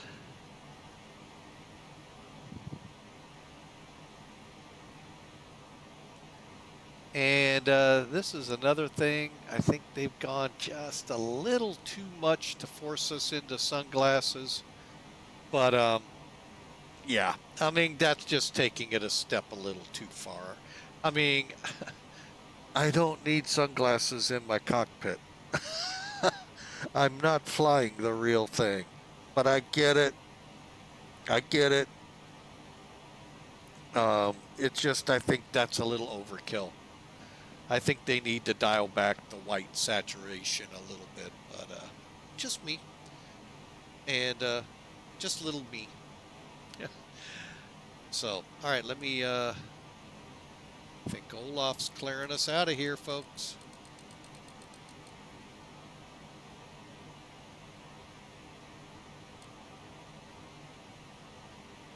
Ah. Yep, crossing Olaf. He's sending us up to Seattle. Probably going, hey, can you take me on up to Anchorage in the North Pole? Again, if you're not familiar with Olaf, Frozen's the movie, Disney cartoon. Check it out, folks. It's cute. It's not bad. Not great, but it's not bad. And I'm ducking because the frying pan just about hit me.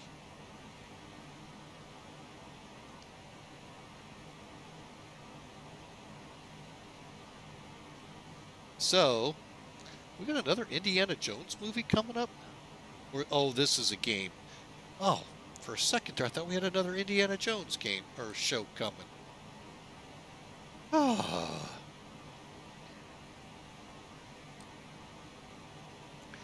Like I said, folks, my laptop over here is set as if I'm just popping into Flying with Mike so I can see and hear what they hear and then what the followers and the subscribers, because they won't get the commercials and all. Well, followers will, but the subscribers won't. I just want to see how things are reacting.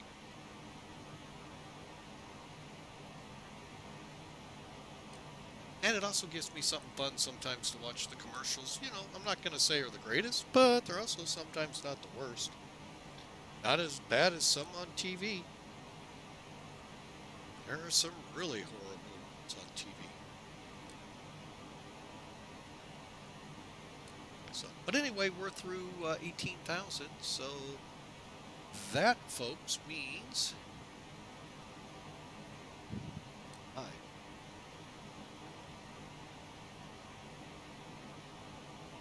Yeah, we weren't properly set on the altimeter either, I just noticed.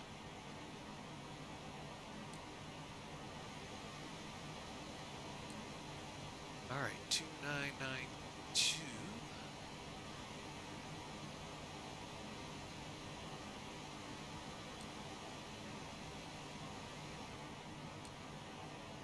And there we go, folks. We're on our way. Let me double check that I'm going to go ahead and turn the lights off at this time. And kill the power. We don't need to burn out the bulbs on the window heat lights.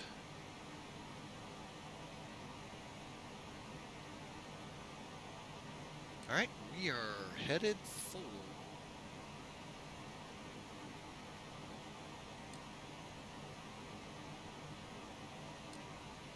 SNS, Salinas, out in the Bay Area. Is that where that is? Close to, oh no, halfway there.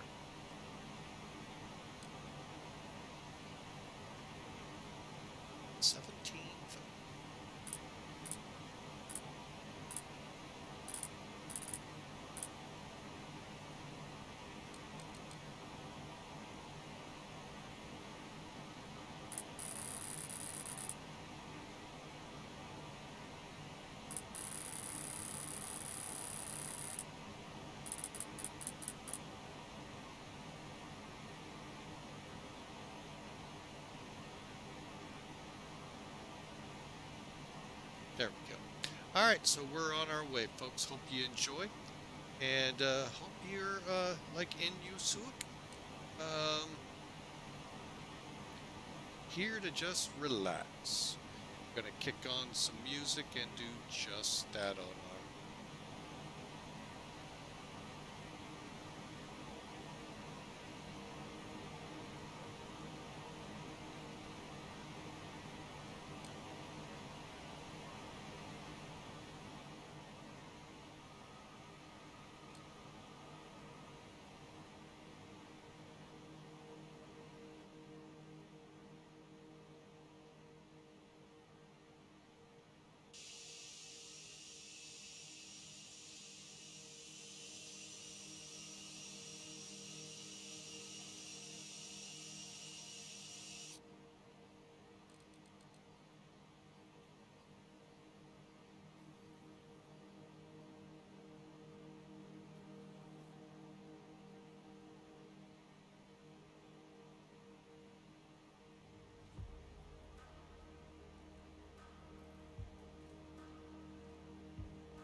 All right, folks, we're back with you. We're just got a little bit fast there. We're just, aren't we climbing?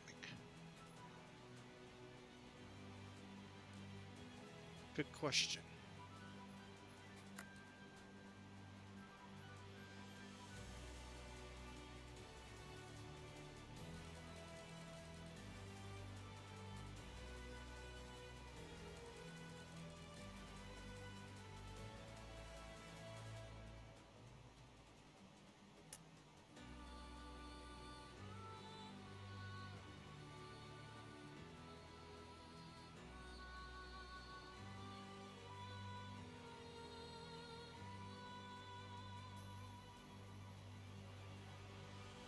All right, we'll get this thing all balanced out here in a minute. But yeah, we're on our way to SeaTac, Seattle, Washington, folks. Climbing up, had a quick chore. I ran off, got done, and found we were a little fast. So we're working our way back up to 0.85 in the climb. And let's see. And we're just about outside. And again, if any of the LA staff for the VATSIM Tracon there, uh, nothing against you all why I wasn't online. It's strictly, I had frame rates right in the 20s and occasionally in the teens, and that would make it difficult, if not completely offline. So I chose to level off. keep it civil.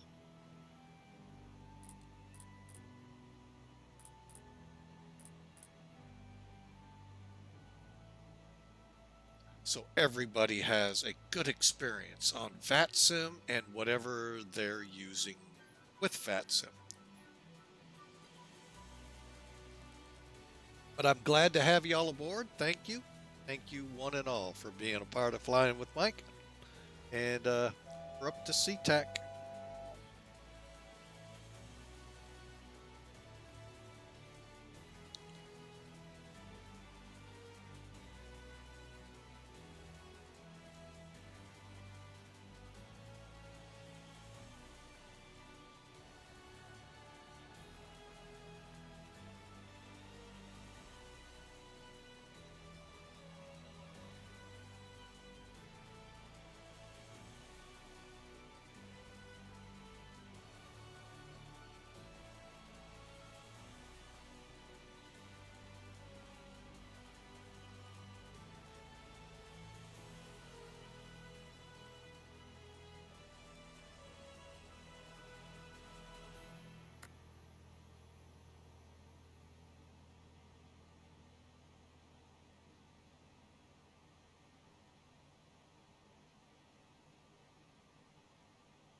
And looking up at the countdown, we got an hour and a half to get to Seattle. So I hope y'all enjoy. Kick back, relax, folks. It's Friday. The weekend is here. I hope y'all have a great one planned.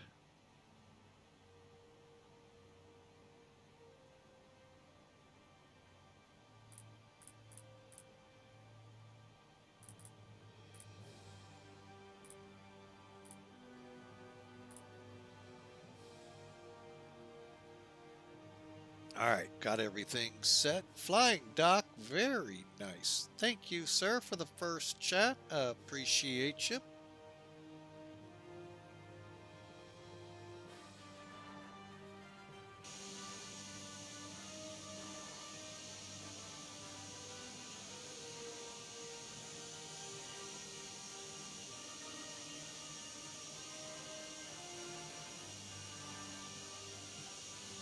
Flying up the California coast.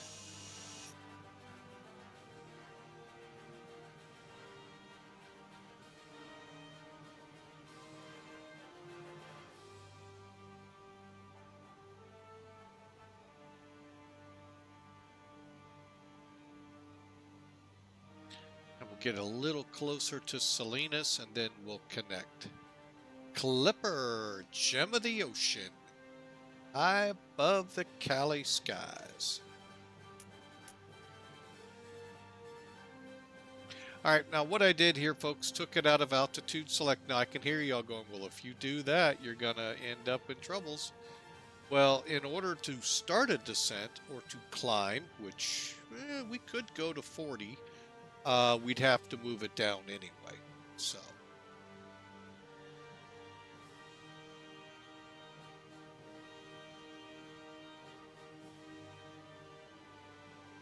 All right, so that's why. And we're in FMCs, not INSs. There's a whole long drawn out story why I don't use the, and it's nothing to do with Felis. It's all about what I've experienced with INS systems in the past. So I just choose to have my flight sim experience go well. I go with the FMCs. I actually enjoyed the INSs. It was just that pesky error that would not go away no matter what I did. No idea what the heck it was, and I neither did a lot of others that I queried about it. So that's why. And as little as I know about the aircraft in X-Plane 12, that's why I don't fly the Concorde. It is INS only. Now, if someone tells me the FMCs are in there, I'll bring it up here as soon as we get a chance. But I just don't want to hassle with the FMCs. I'm sorry, with the INS.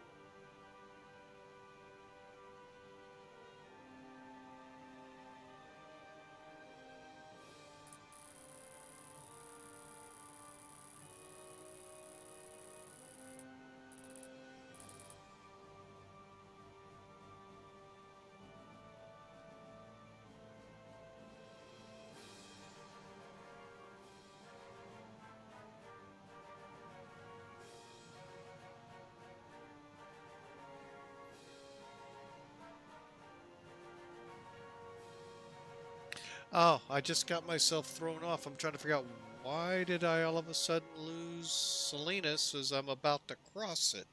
I was looking at the mileage on the HSI, not the RMI. So, been one of those kind of days, folks. Didn't think to look at page 2 on Pan Am to find the flight. Lo and behold, I got myself turned around on the gauges here, so it's going to be one of those kind of flights. Might want to call the fire trucks out now in Seattle.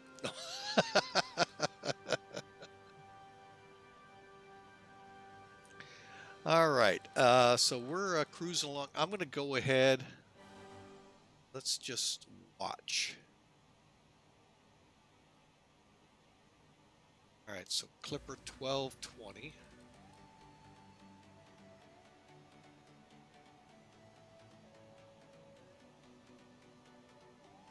A B 742.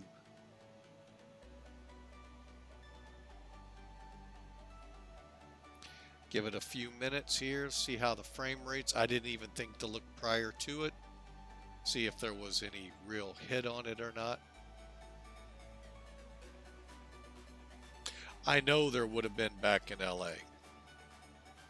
So Ontario, maybe not, because we would have been maybe out of the cloud deck. But definitely LA proper, yeah. And for all I know, Seattle could give us trouble. Part of the reason why I don't get a lot of scenery for X-Plane 12 is this ongoing frame rate issue. I may actually have, I think I know what I want to dial down. I just want to make sure what I dial down is correct for frame rates.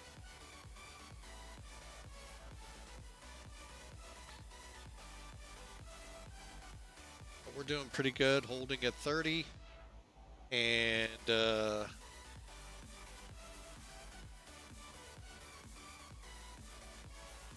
we have it up already. Okay.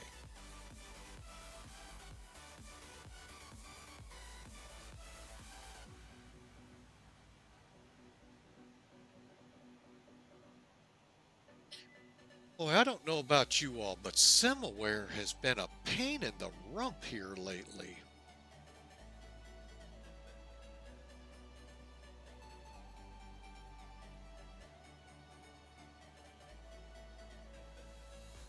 Man, I have to load it 2 and 3 times and then forget the what do they call that switch? Light and dark bait.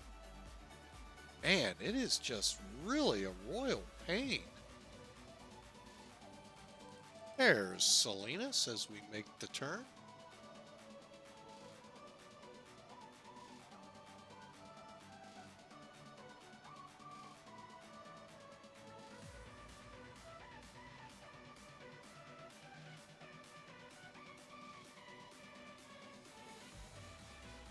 Got a couple headed into San Fran ahead of us as we make the turn towards Red Bluff, I believe is what this was called.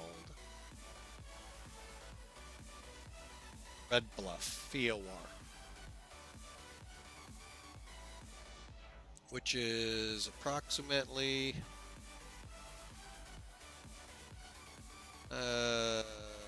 200 nautical ahead of us.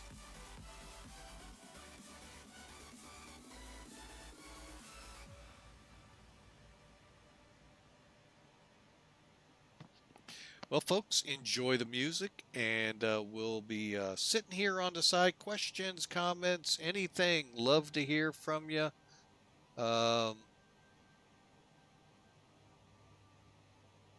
Also, any ideas for next month's flights? We are headed into Viewer Appreciation Month next month. It's the month we became an affiliate 3 years ago here on Twitch. Yeah, we're one of those struggling affiliates out here. And love to hear places you'd like to go, mainly vacation spots that we can try and get an airliner in close, or you never know, we might try a business plane. So, but that starts July 1.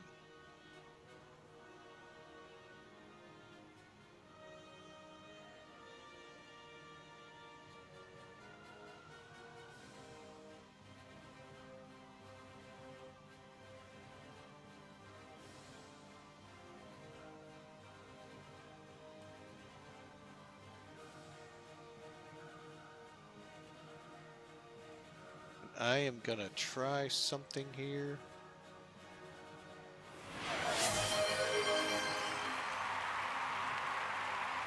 Why is that still so loud? Brr.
All right, well, we'll try that from now on, see if that'll be any better. All right, just still working on things, is work in progress.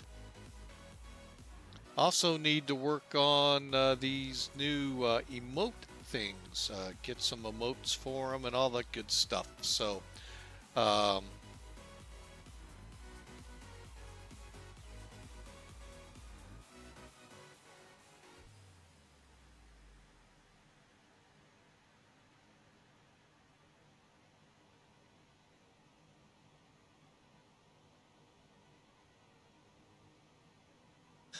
all right, folks.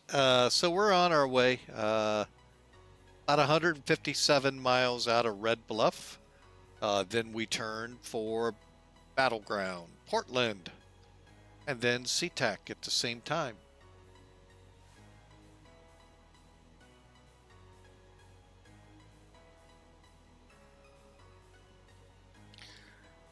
Uh, some things with this, just still these new things that are coming on board is just hard for me to wrap my fingers around.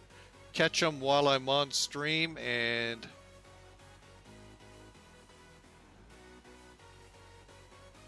yeah, it's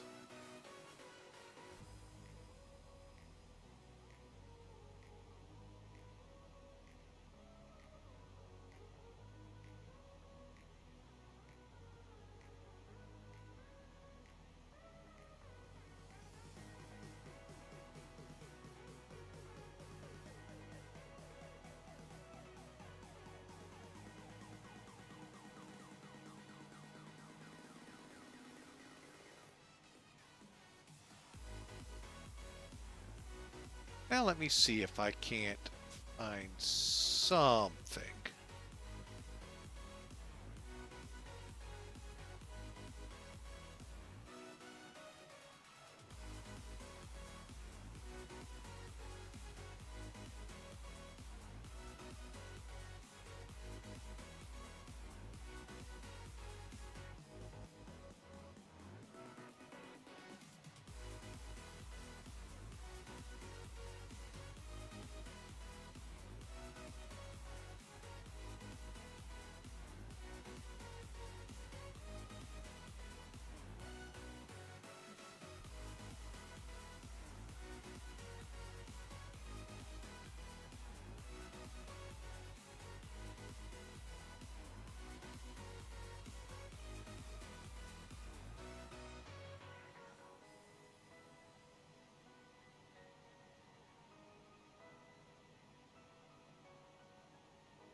Well, darn it, I am going to have to resize these. Err.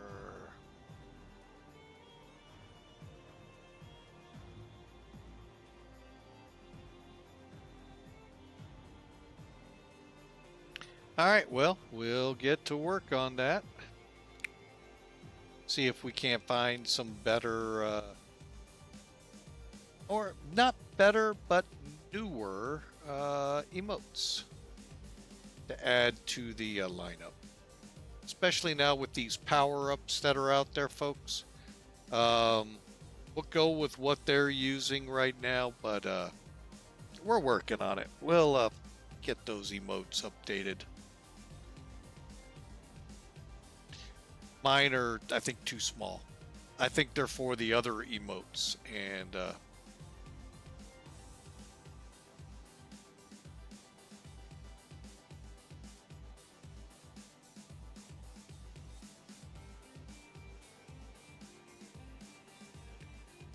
well, maybe not. Hang on.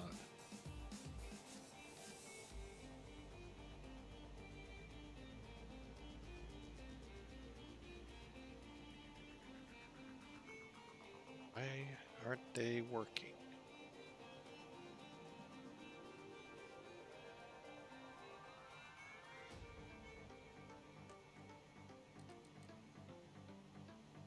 And it could always boil down to, oh, yeah.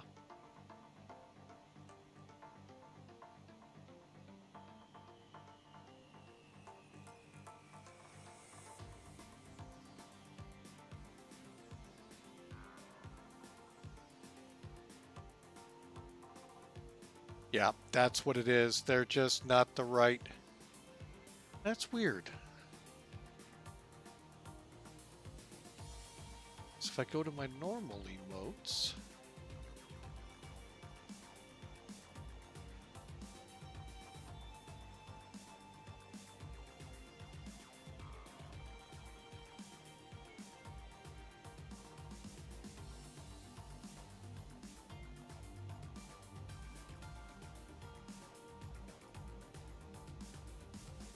let me just.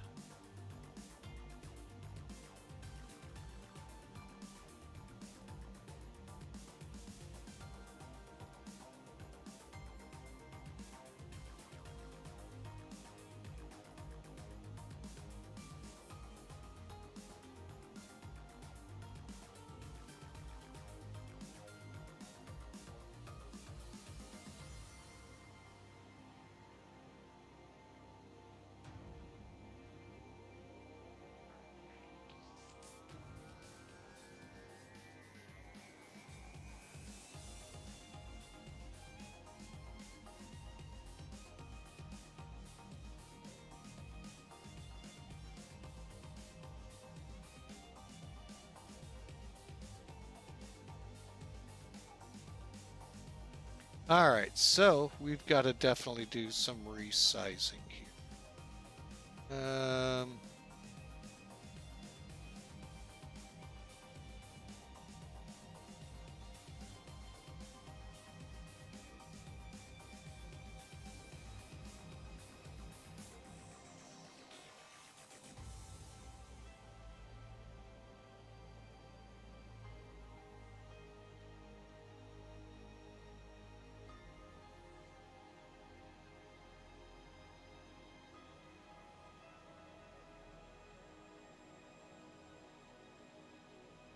Ah, there's one.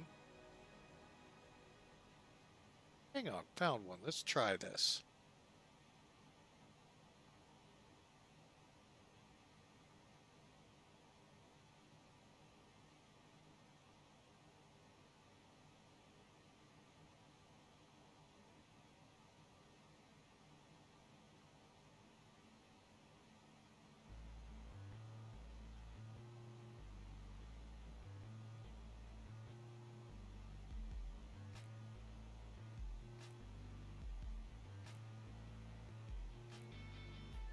Oh, duh. Hey, dummy, you got to put it in the right size box.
Okay, now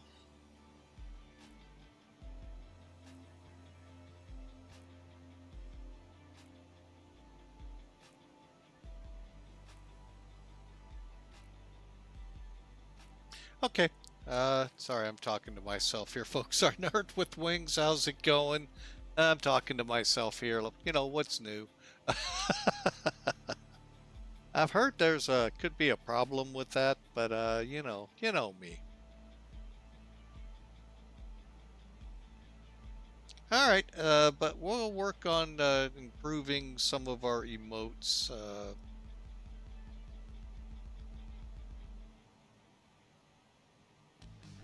These new power-up emotes. Feel free to try them out, folks. I've got one in there. I don't really know what it does other than so.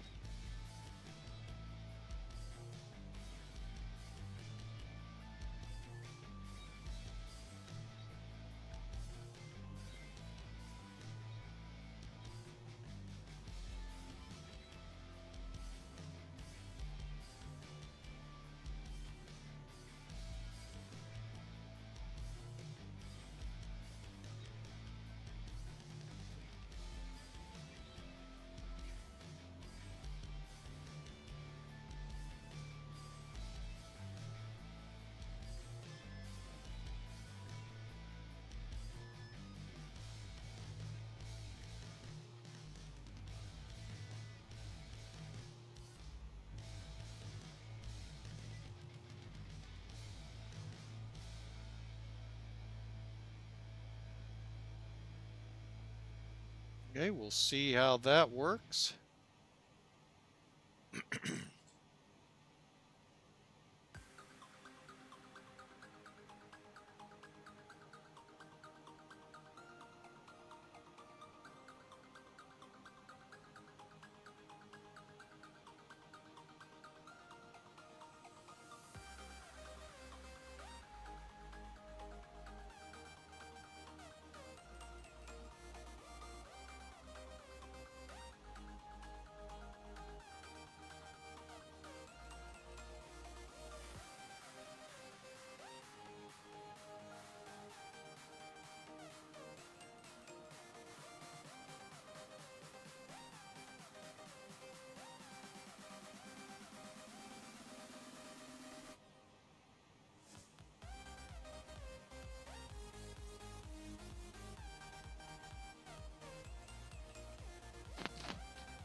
All right, well, we've got them in there.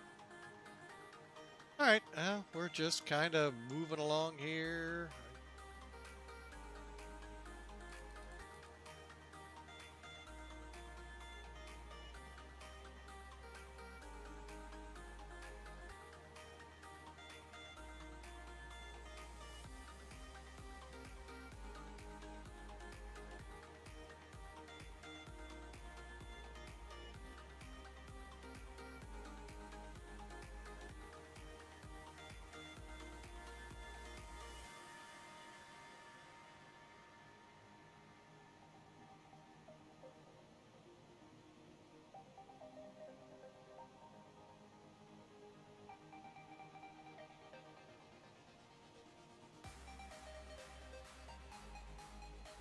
All right, we'll just stop right there.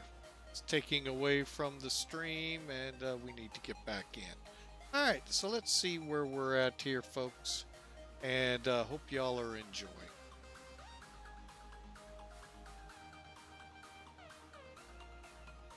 Okay, looking at the countdown, we're 58 minutes out of Seattle.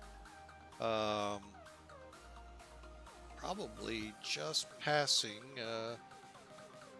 San Francisco area.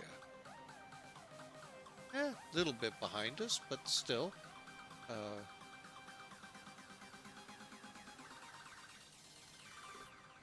About 30 miles ahead of us is Red Bluff, Red Bluff, and then Battleground.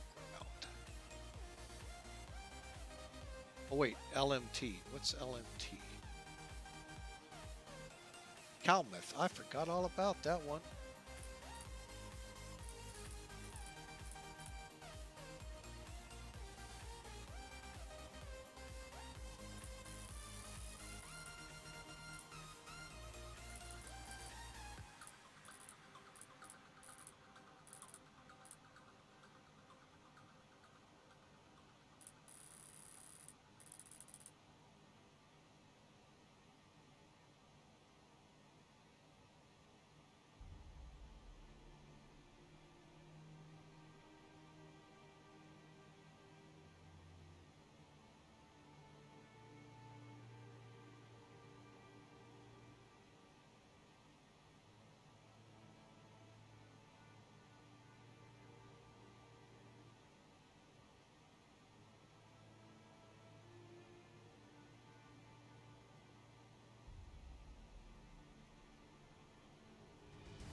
All right, just kind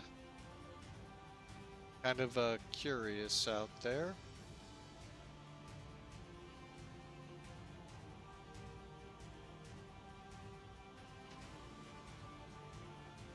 It's alright at the moment.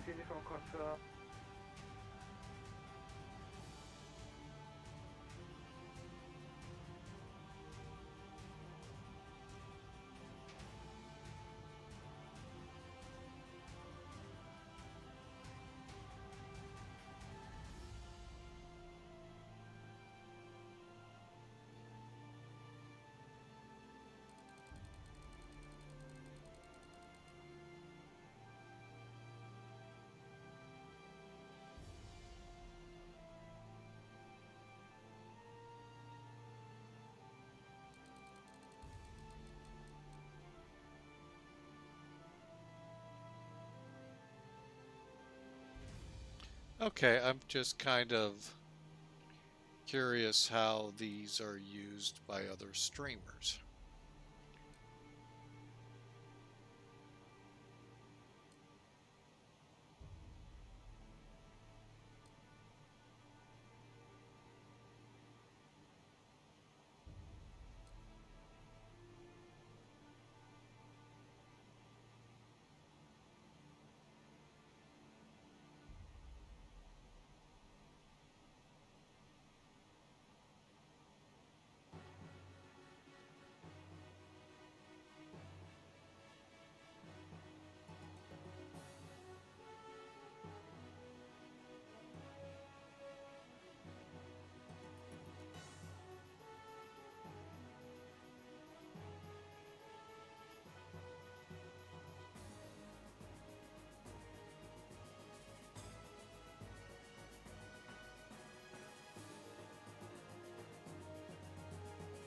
Oh, man. Always bringing out new things, and it takes me a while to figure out how the heck the new thing works to utilize it.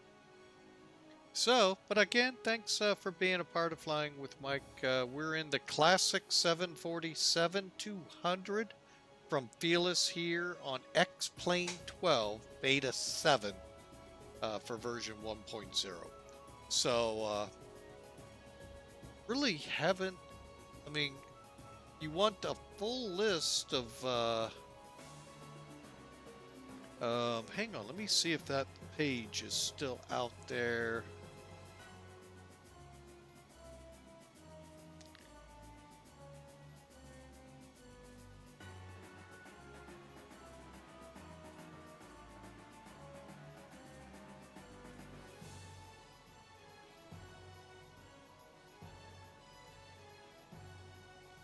No, I don't think it is.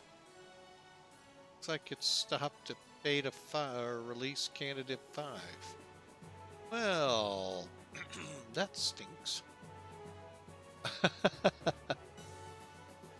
Alright, well I do know if you are on Discord, folks, you can head over to the X-Plane Discord site and hang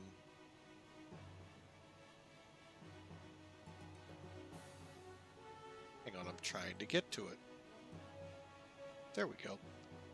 If you go there, you go to Release Notes. It's right under Announcements, and you'll see what's all under it. Currently, they've fixed G1000 is in boot mode on 3 and 10-mile approach if selected after cold dark start. Some of these I wouldn't even know how to test to see if they really do work. Separate checkbox for enabling FXAA independently. So, but you can go over there and check them out.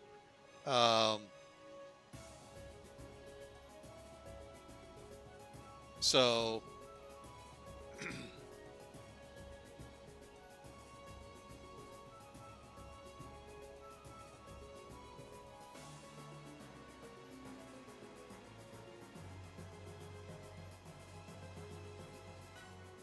but anyway, we are on our way with about 47 minutes to go, and you're beginning to see the Pacific Northwest volcanoes. Off here, there's one there. I think one over in here. Are we in the St. Helens area?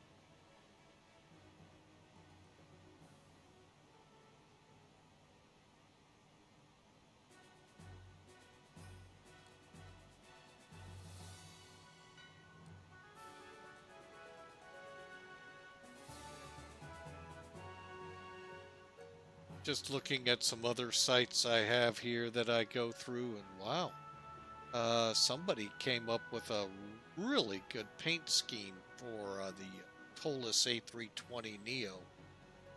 Brussels, Tomorrowland.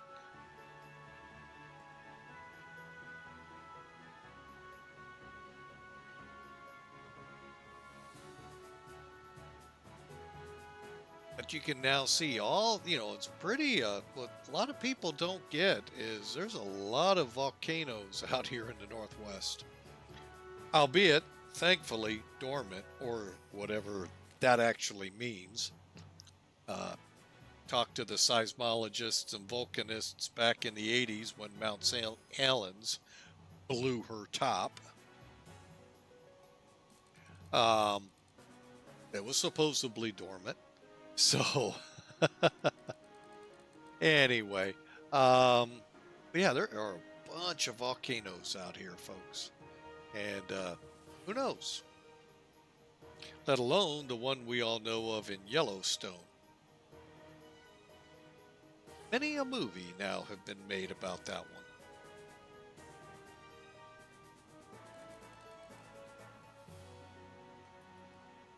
But folks, if you want to, hang on, I'm going to resize this one time.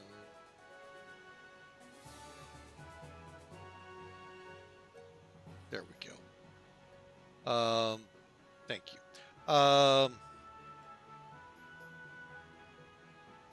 But if you want to head over to our Discord channel, folks, there's the invite. We're going to eventually link to that update. One thing I will warn you, folks, you're with Flying with Mike, what you're seeing will always be X-Plane. I fought tooth and nail to leave FSX to come here back in 2020, not going back to any version from Microsoft. And there's a whole story. We're not going to get into it. We're not here to trash talk it. We're here to have fun. So that's my goal. And that's where we're going to keep this. So, but anyway, maybe I'll link that in along with some other things. I'm still really learning a lot of things. Even after being here 3 years, I'm really still struggling and learning why things aren't working, when things are working, and so forth. Hang on just a second. Our junior cadet has returned and is summoning me by screaming. Stand by.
Okay, folks. Yeah, we've been abreast, briefed, and set for our departure, our arrival into Seattle by our first officer cadet.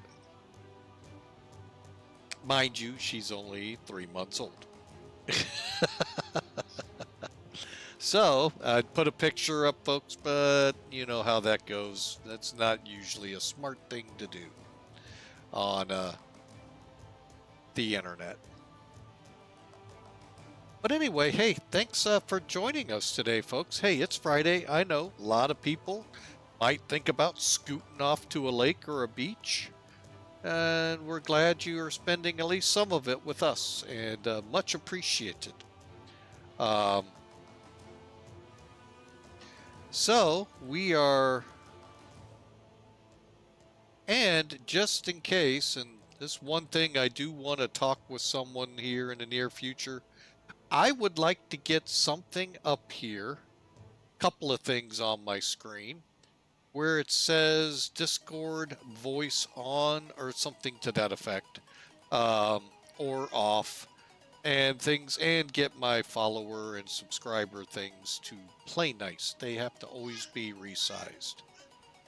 My cadet's just a little too young to fix that, although she probably will get me in about a month or two and be able to fix these things. But, you know, that new generation coming, folks, boy, they're already tech savvy.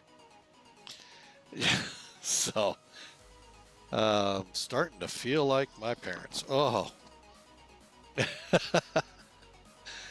All right, so let's look at this. We're 38 miles out. We actually are probably getting close to top of descent.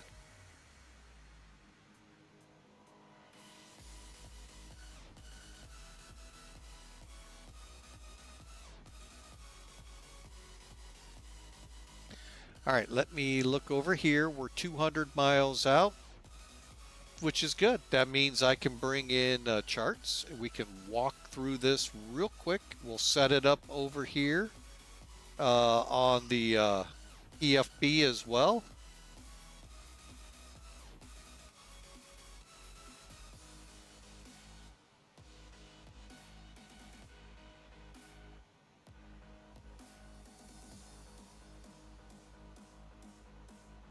Oh, and just by the way, just got an alert, spy flight. You know, as I don't like to advertise for other streamers, but he's helped me indirectly a lot. So when I see something interesting from him, I kind of like to share. Something's up with the Friday night ops in Houston, so you might want to check in. I know that's where a lot of action's going to be, down on the southeast or the Gulf Coast. So might want to, if you're into the Friday night operations, you know, there's where they're going to be a lot of traffic and a lot of controllers, Houston. All right, so we're more concerned with getting this plane into Seattle. Speaking of which, there is no center still. All right, let me see. That doesn't look right. That's because it hasn't locked in. Okay, we're coming over Calumet Falls right now, making the turn. So let's talk this through. Olympia 2. Olympia 2 is a, what I will call a normal star, a conventional star. What does that mean? First off, STAR stands for Standard Terminal Area. Wait a minute. Standard Terminal Arrival Routing. Ugh, I'll get it yet. And it's available, this one, for both turboprops and turbojets. We're turbojet. So we're going to come over Battleground. And basically from here, we can fly it VOR to VOR to VOR. Remember I talked about that. Back in the day, the INS worked pretty much in your cruise, or from outside the SID to the beginning of your star, because getting the fixes, latlons, to put into your INS are very hard to find, even back then. So you'd plan it to your initial VOR, in this case, or NDB, and then you would fly it off that. And believe it or not, these guys that flew it back in the day are a lot better at NDB flying than this guy ever was. Matter of fact, it's guaranteed to get me lost. And and it was the primary navigational device of the World War II type.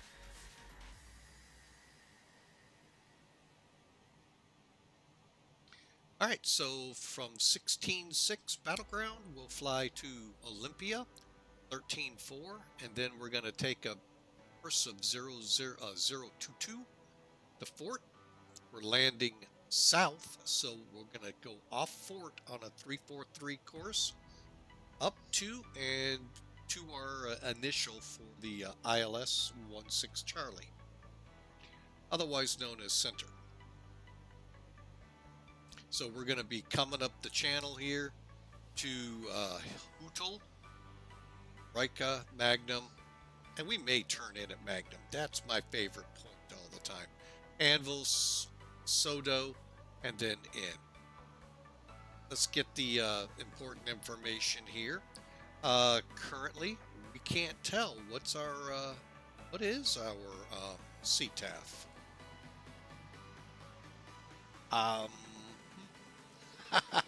It's one of these two frequencies, and what you would do, folks, is in your client that connects you with VATSIM, type .ctaf space KSEA.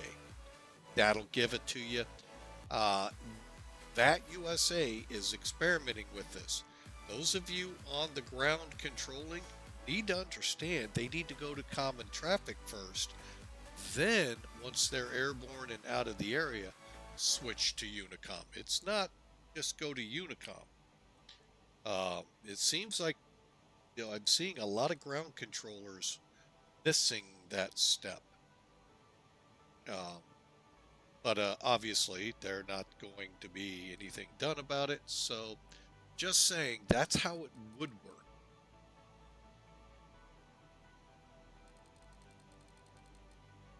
Now, in the real world, you'd go to tower, approach, departure, and on your way out.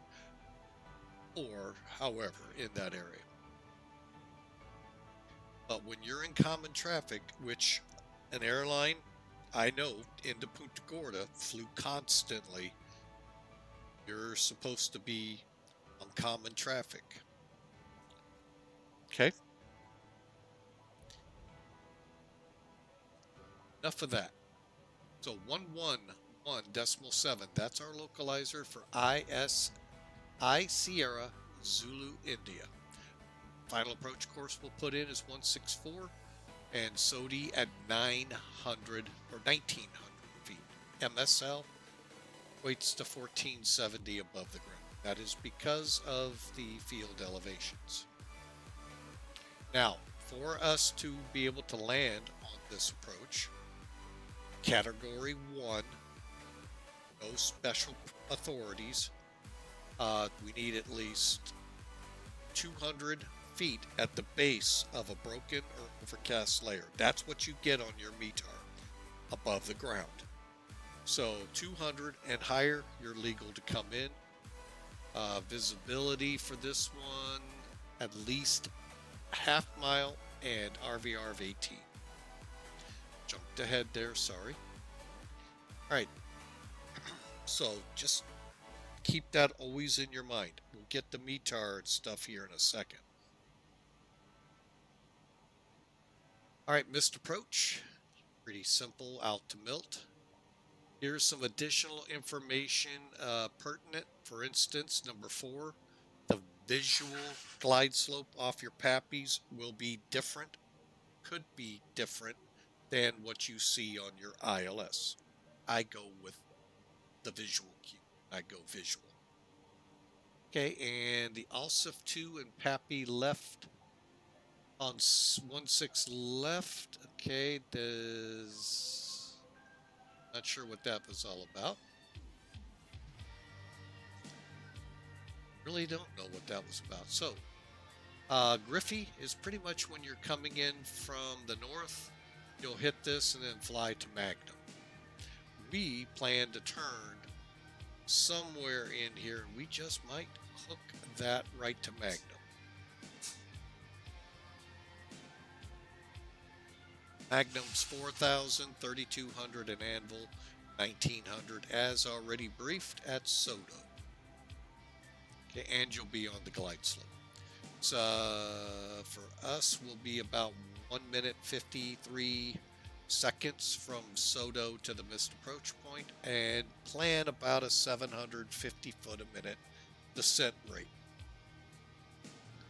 Alsif 2, Pappy on the left. Again, the missed approach, and then our minimums, which we've already briefed. So there you have that, folks. Once on the ground, so there's the Cat 1 Special Authority. Once we're on the ground here, likely November, or Papa's what we'll come off to. And I don't know. I don't know what this is all about.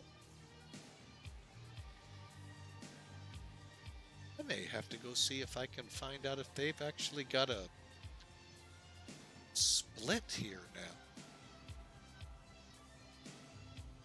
Interesting. I don't know what this is all about. Or if the airplanes actually taxi under it. That'd be pretty cool until you get a taller plane. Then you're kind of screwed again. What's 4? Aircraft with wingspans of 171 or more parked at gate cargo must provide 30 minutes notice for pushback to Seattle Ramp Tower. Okay. 12. Passenger bridge, 85 feet. Ground clearance. So guess what? Not every aircraft's going to get under that. Although 85 feet, that's a good amount of planes today, but heavies I don't think will. Quote me on that. I haven't really looked. 4. Okay, we've already gone through that. Okay, so what we'll do is I think we'll plan here, even though I know this won't be here. Who knows? Maybe it will. So we'll plan on it. So we'll come off and we'll plan somewhere in here. Let's go ahead, pull up the parking chart.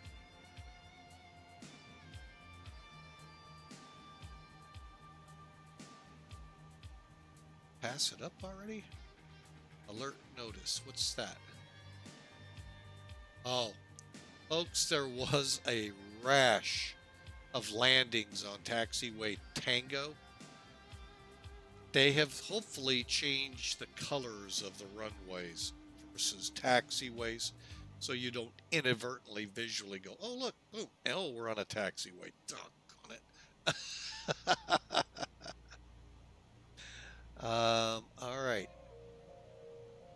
I think this is where I want to go. I'm going to plan Sierra 9.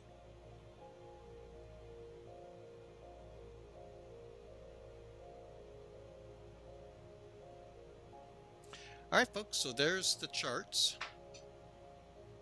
Now, with this armed information, let's head over here and begin formulate our performance numbers. Go to takeoff perf, load sheet, get that data first. Now, our runway is 9,400 feet long. Round down, folks. Okay, round down. You got, because if you don't, you're actually plugging it with, let's see, 44 feet of runway. May run off the runway that way. Flaps 30. Seattle is not 1,000 feet. 400. And 160 is good for our purposes. Dry. All right. And the weather in here is frightful. Arriving and departing 16 center, 16 left, 16 right. Visual approaches in use 16 center. Simultaneous. Okay, let's get the important stuff. Temperature here in Seattle 16 degrees. Click once. Altimeter 3016.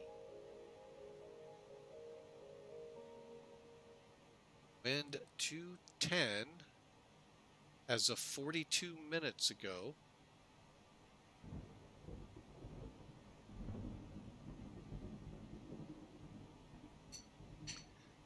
Uh, 210 at 10 knots. Okay, so that's what we're showing right now. I'm not going to get into slopes here because, to be honest, it would be very difficult. Actually, no. Sim Toolkit would have it. Out of curiosity,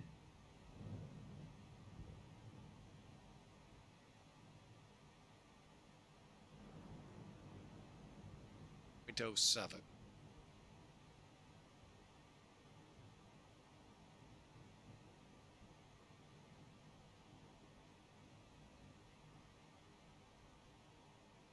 And there's the thing. Was it positive or negative? Negative. Downhill.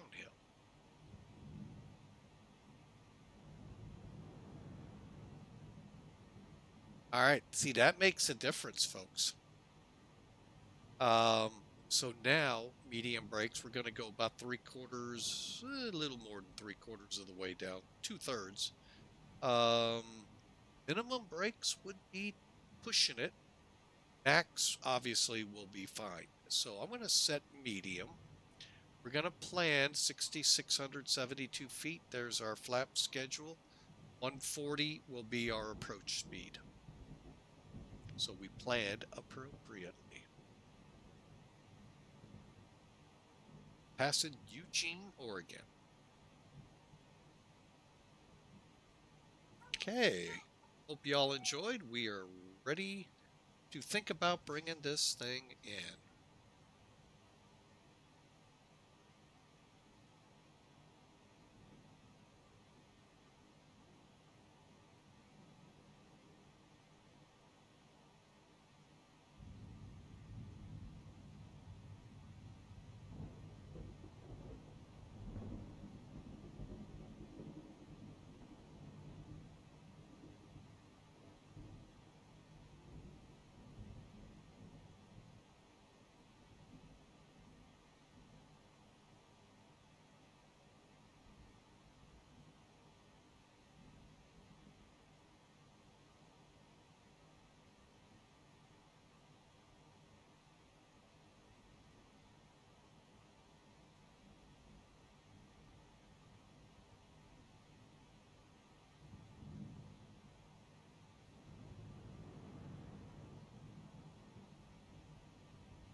All right, folks, we've got a pretty good house on board today.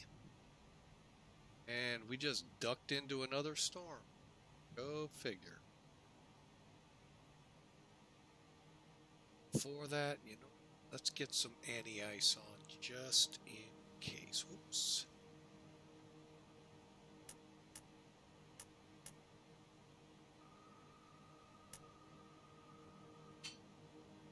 All right, let's see where we stand here, folks.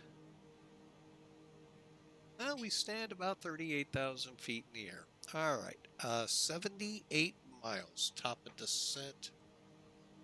I don't know about that. Do we have any altitudes to work with?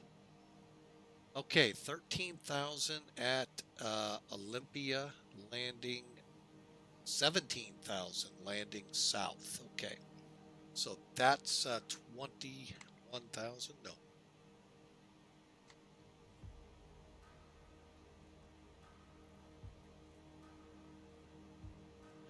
So about 60 miles. Pretty close to Olympia.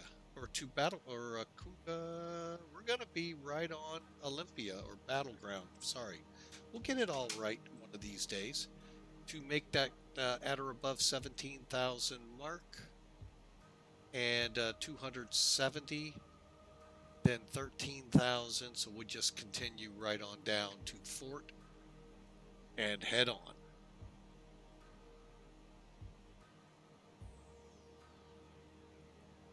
Wow, we've really anything on the radar? Kind of like yesterday.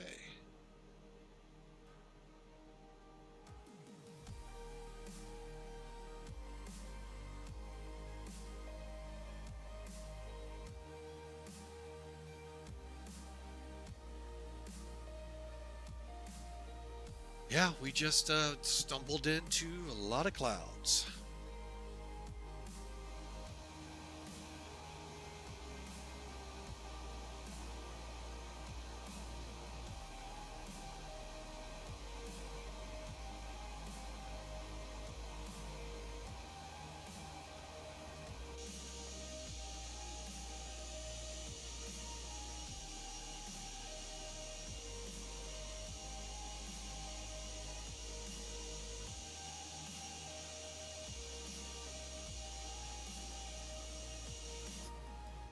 And we're back in. And we're like right floating. Yeah, sometimes I wonder if the tops are really this high. All right, but anyway, folks, thank you so much for putting up with us today, trying to figure out a couple of things like this power up emotes. Hopefully I don't know if I was supposed to put emotes in there, but I did. So really, some of this doesn't make a lot of sense to me. So uh, but anyway, folks, I hope you've enjoyed the ride up here to Seattle. Once we get on the ground, we'll take a look at what we can do from here. And if possible, we'll hit another leg.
All right, we ought to be right about on top of it.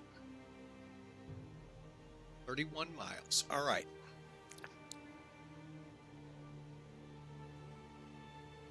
What I'm going to do is What I do on this, folks, let's go to the next list, descent and approach. Did it just? It's weird. So we can do some of this, but you get to spoilers and this. Well, this right here, altimeters, that's when you're below 18,000. Landing data, yeah, we can do now. Fuel panel, we can get that below 10,000.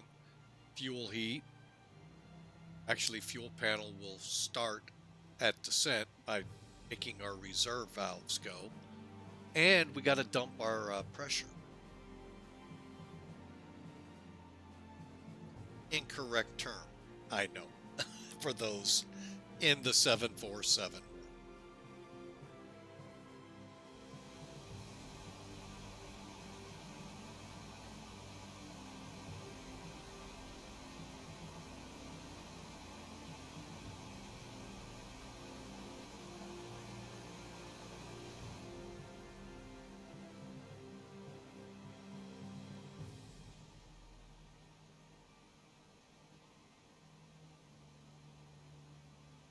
All right, I am going to actually go ahead and start the fuel,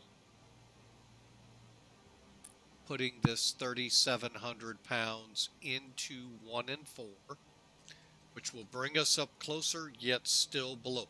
You really want those two outer tanks lower than your inner ones. Just you can figure it out structurally.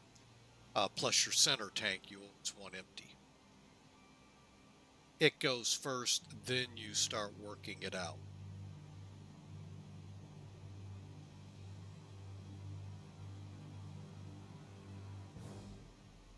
All right.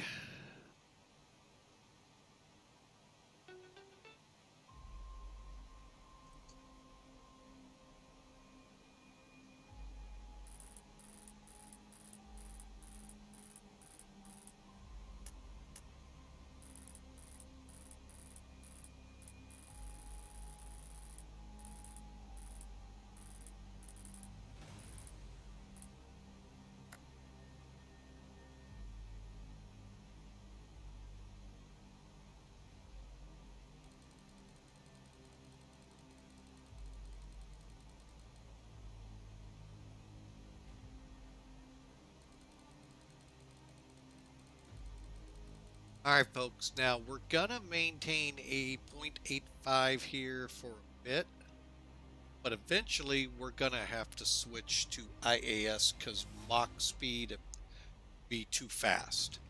And I usually do that between 290 and 300.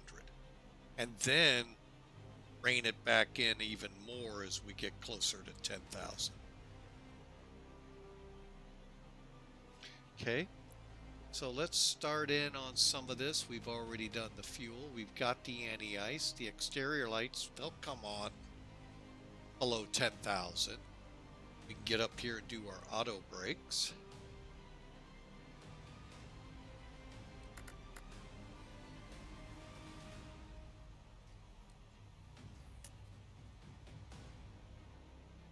Oh, excuse me, folks.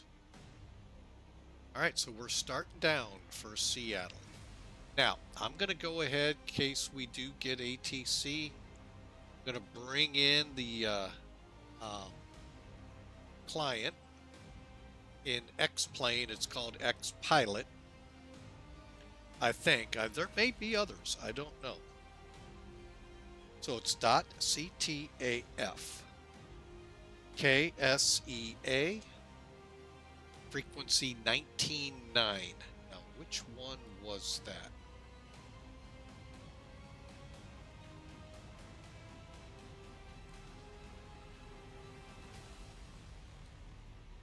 Okay, so it is the one that would have been for 16 left, 16 center, 34 center, 34 right, that tower channel. So we will set it. 19,900.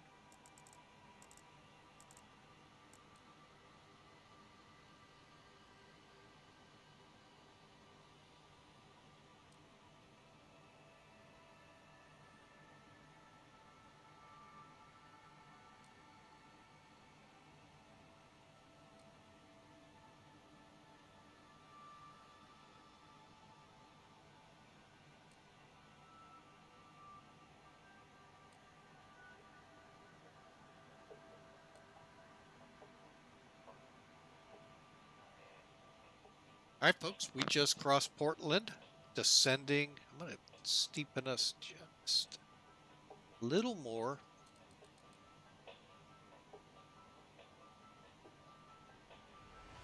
About 2,400 feet a minute. Reason, oh, we're needing to check our airspeed. Okay, let me switch into IAS.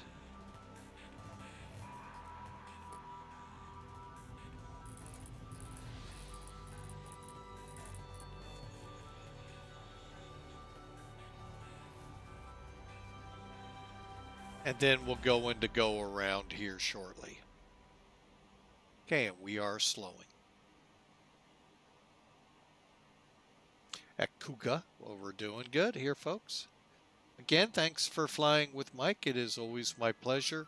And feel free to hit that follow button if you're new to the channel. Love to have you aboard for our next series of flights next week. Next week will be a little interesting. Got some appointments and all to tend to, but we still try to get at least a flight in a day.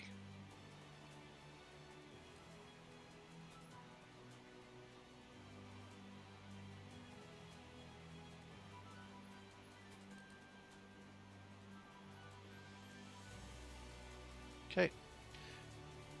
We're set for 200. And one more check here of the weather. 210 at 10. It's 59 minutes old, so it hasn't changed yet, folks.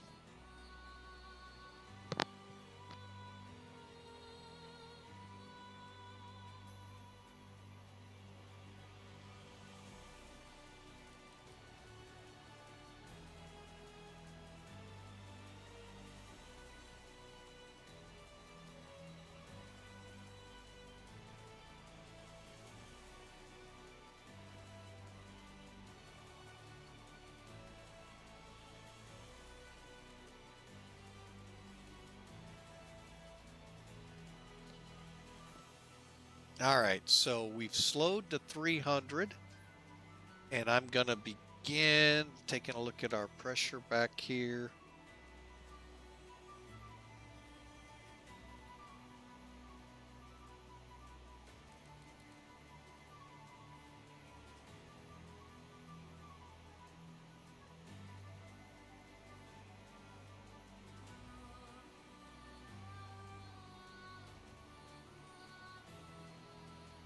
I forgot what we're at. 432, so we'll set for 500. All right, so there you go, folks. That's how you set your cabin altitude. If you notice on the 737, you have one for landing altitude. That's what you would set here. I'm going to go ahead, dial us up to 3016.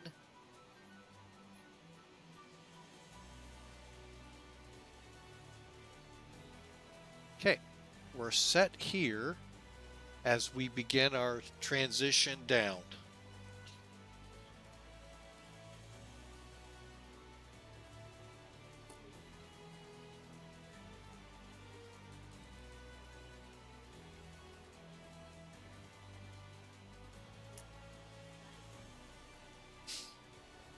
And as soon as she finishes talking, we'll turn the switch back on. I wish we had an alerter. Probably do, and I just don't know where it's hiding.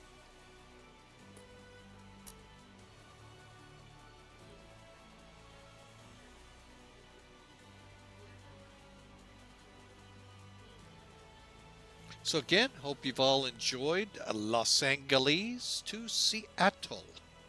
And no, we did not make a wrong turn in Albuquerque.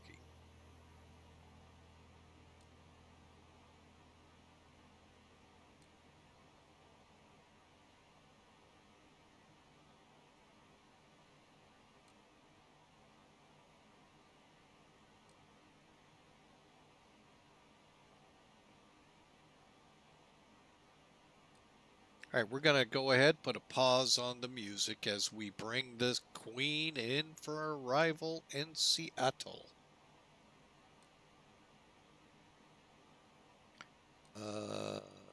It's the 11th. There it is.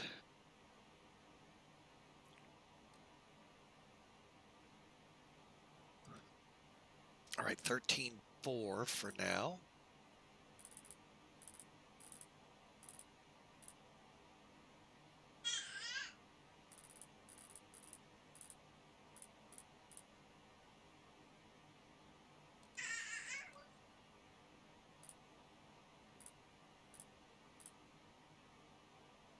All right, here we go, folks. Do we have anything showing on radar? A little.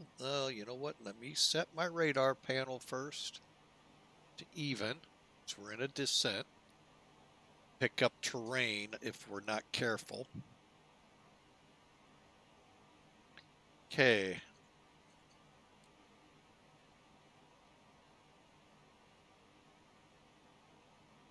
Most of the weather that I'm seeing, if I use Sky Vector, appears off to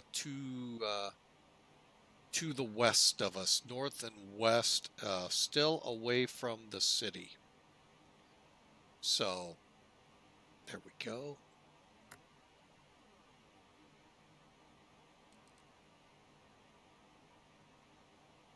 Level off. Ah, we got down a little quicker.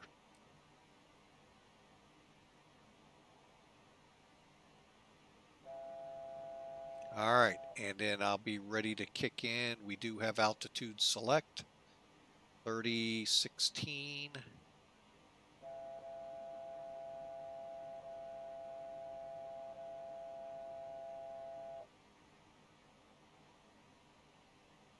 Okay.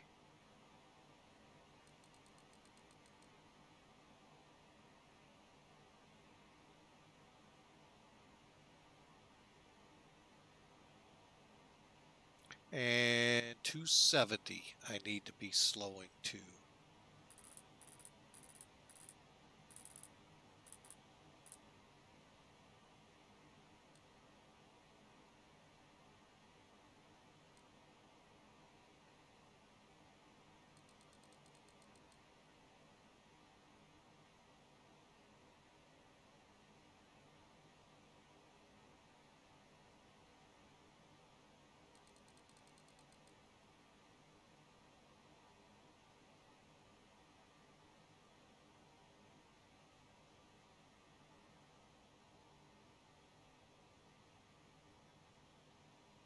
All right, so we've slowed and we're approaching Olympia at or above 17,000. Well, we'll be at, and then we'll just start our descent to 13.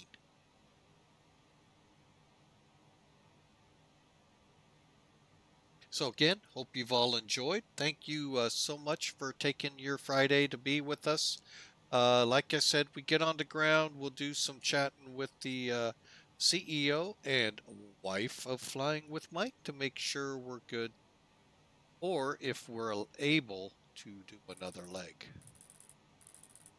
Okay, 13,000 we're going to begin our descent to.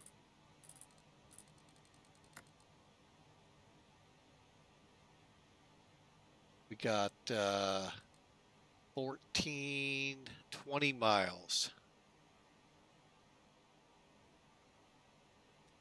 And that is 250 as well.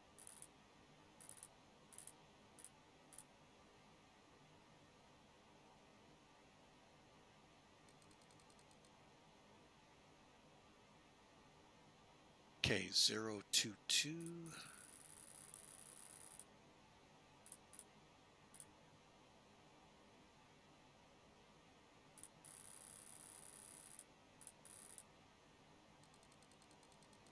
All right, there's the Seattle area, folks, through the hole in the clouds there.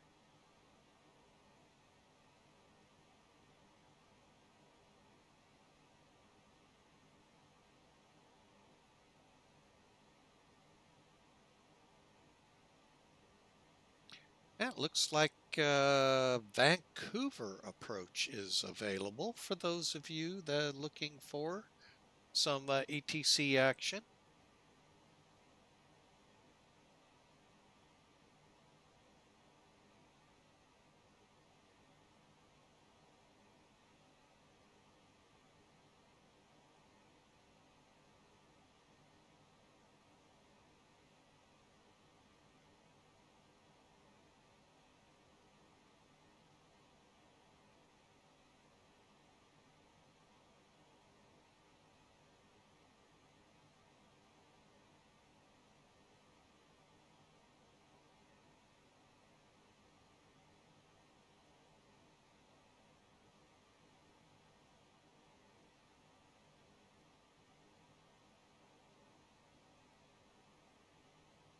level off. All right. Now, the chart here says for us, we're landing south. We need to stay at 13,000 feet till advised. We'll plan.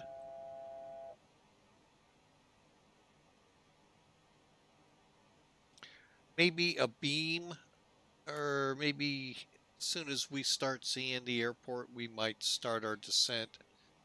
We're going to try to get down to about 4,000 to 5,000 feet before we turn into the ILS.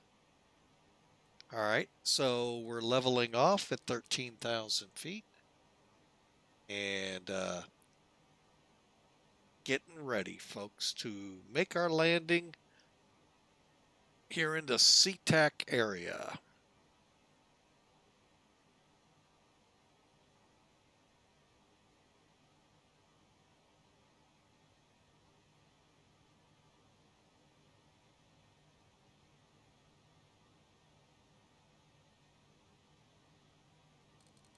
And again, I'm not sure what was the rocky start to this, what put things in such a bad shape, but seems to have worked itself out. I just don't know what it is. It seems to do that every so often.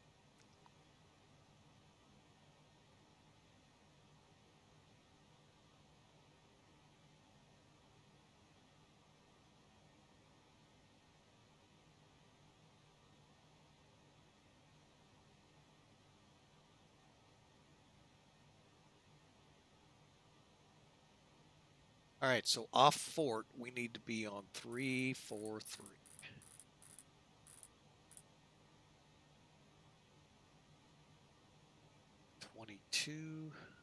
22A6. Kind of curious if it's going to turn us or if I need to do it. Appears it's going to vector us on it, so we'll see.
All right, folks, we are now on our course.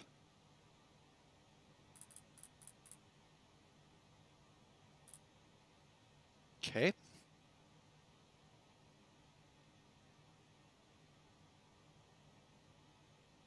Uh,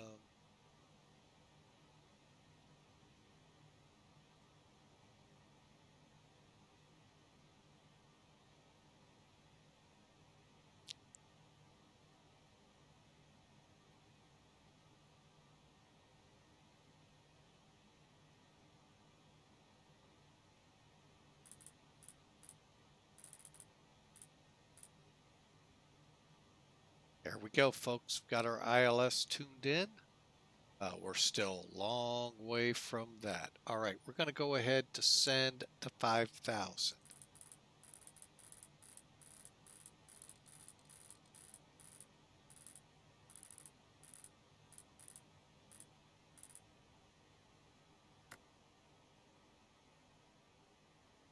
Gently.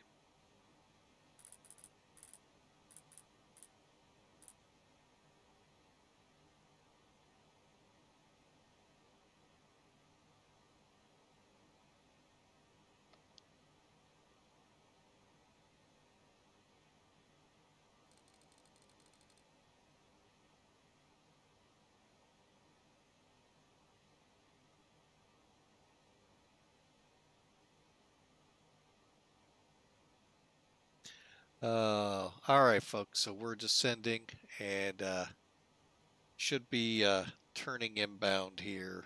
Oh, we get a beam, hopefully of. Actually, I'm going to go ahead and steepen us up because we're cruising right along, folks.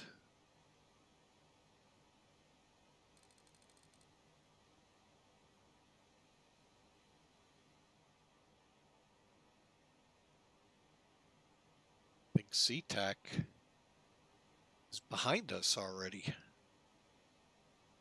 Right, so, well, in worst case scenario, we'll drag it out as far as we have to.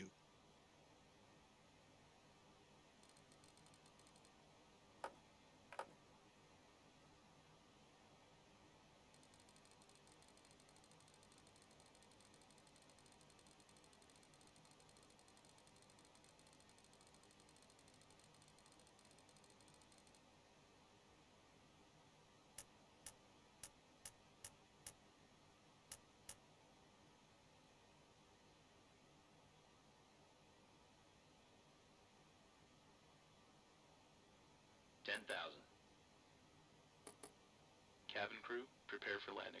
Ladies and gentlemen, please make sure your seat backs and tray tables are in their full upright position.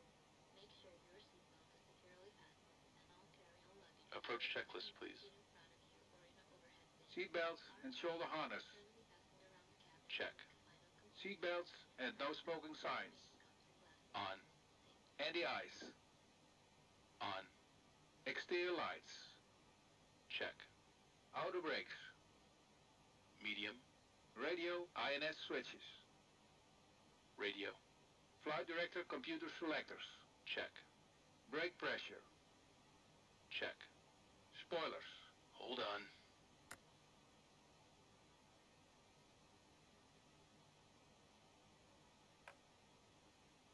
Armed. Altimeters. 1, 0, 2, 1. Set and cross-check. Landing data, EPR and airspeed bugs. Set and cross-check. Seatbelts and shoulder harness. Check. Fuel panel. Check.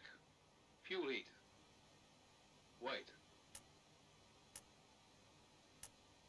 Off. EPR computer. Go around. Cabin altitude. Check. Circuit breakers. Check. Approach checklist completed.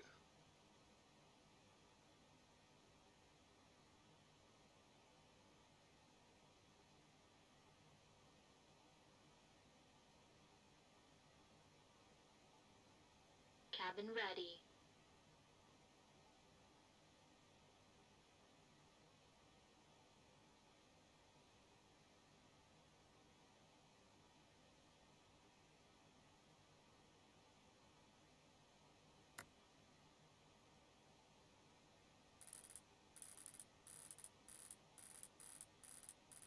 Level off.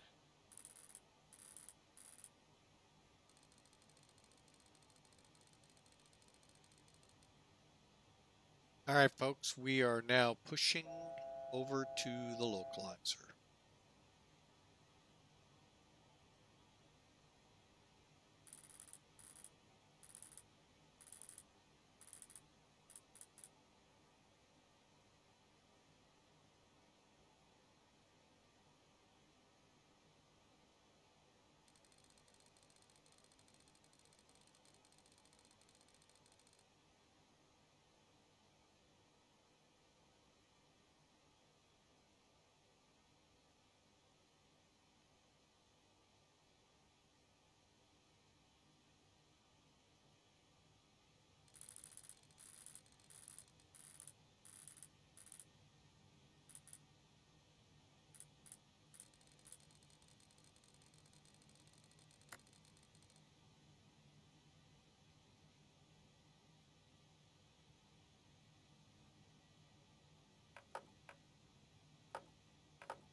Okay, spoilers are armed.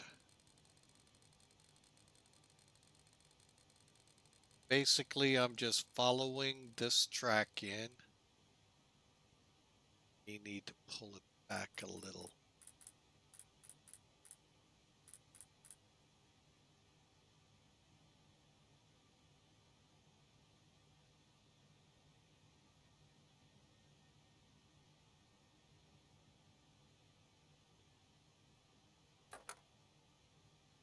Flaps 1. Okay, remember we talked about this on the way. Look how close it looks like. If you do a quick glance, they're up. Kind of wish they'd have moved it up a little, but it is what it is, folks. Okay, we're beginning to grab the localizer.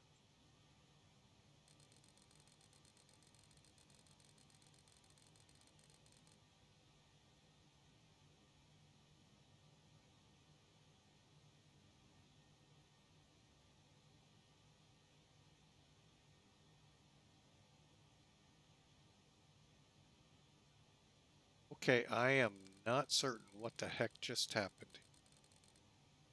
I actually off the localizer?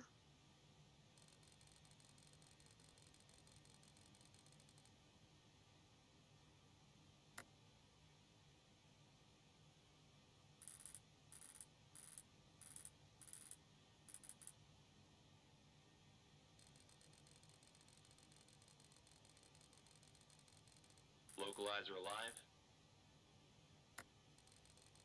What that was all about?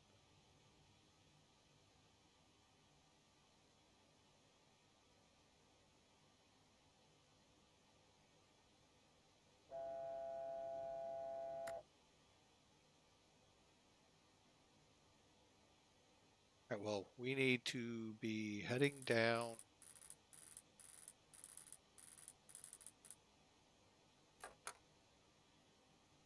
Flaps 5. Gear down.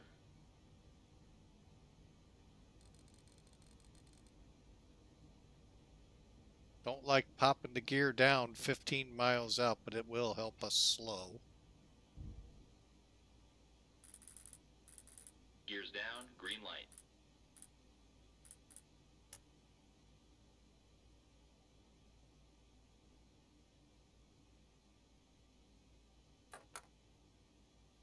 Flaps 10.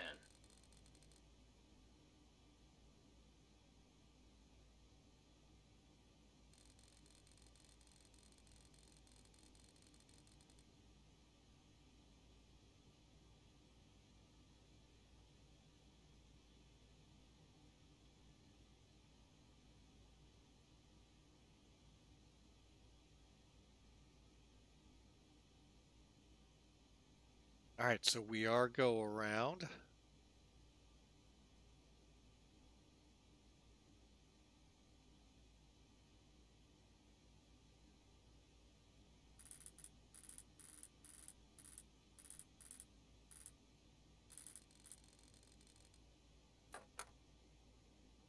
Flaps 20.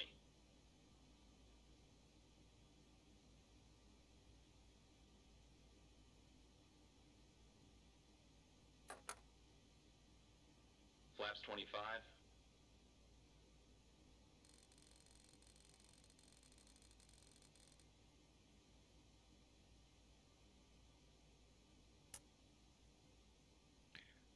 SeaTac common traffic, Clipper 1220, 10-mile final, 16 center.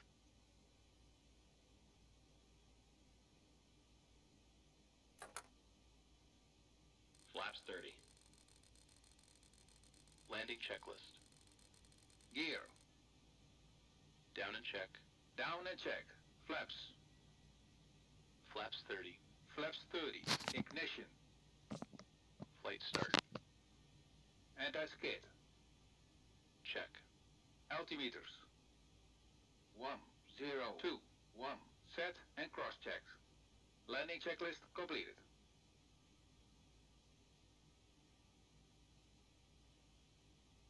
All right, folks, showing approximately 7 miles out. I'm going to take over here in a minute.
1000. Gentlemen, we have just been cleared to land. Please make sure your seatbelt is securely fastened.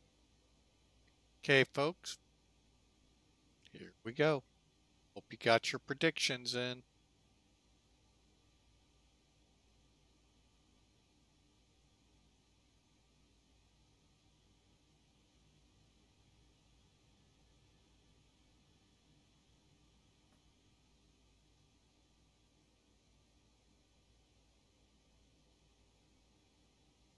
$500.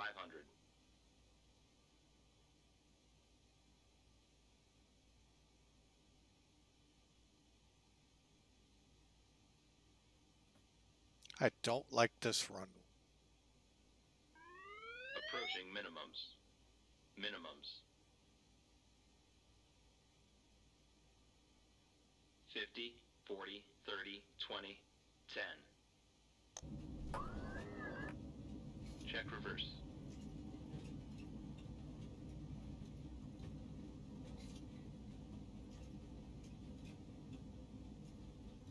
Okay, idle reverse. Out, off, reverse. 60 knots. Auto brake off.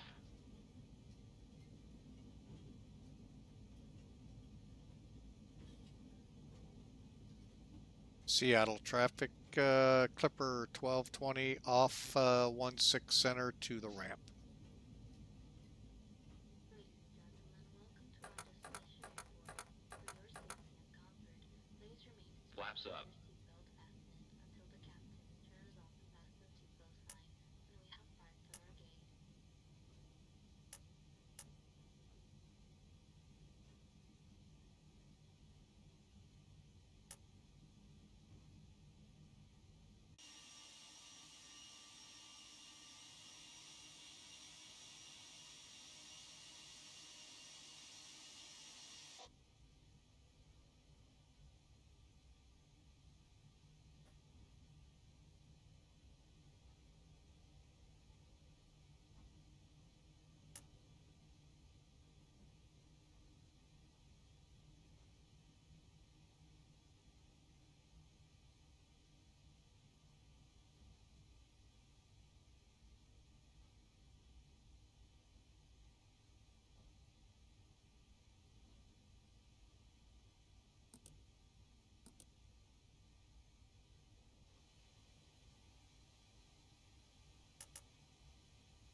And, oh yeah, they do have the walkway. Wow.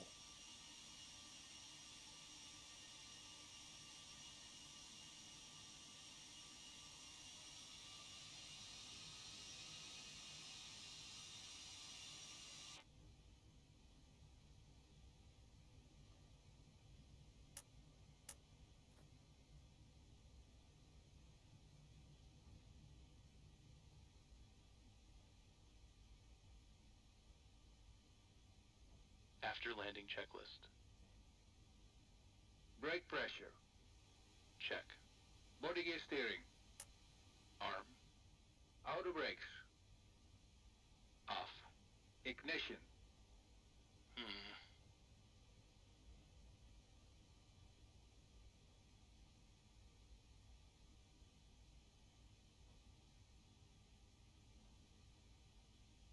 Off.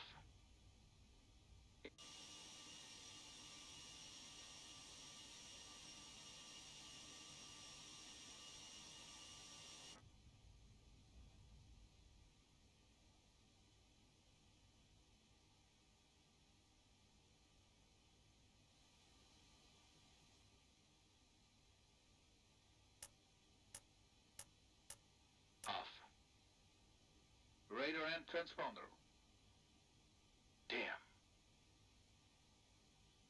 Stand by. Hold on. Flaps. Up. Spoilers. Down. Stabilizer trim. Hold on. 7 units. Outflow valves. Open. Pressurization mode selector. Wait. Manual. Aft cargo heat. Off. APU. Check. Checklist completed. All right, folks, I'm going to go ahead and call us there. Get us on the APU here as quickly as possible.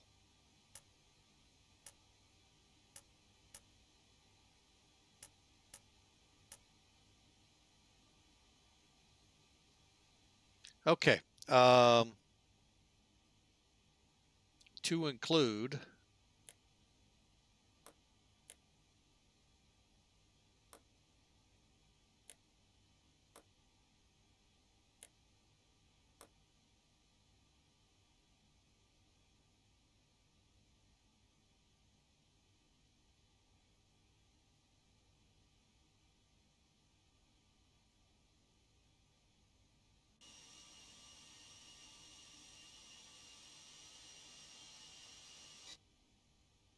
Cockpit to ground.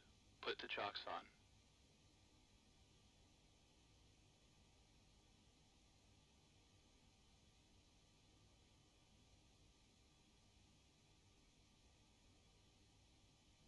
Chocks are on.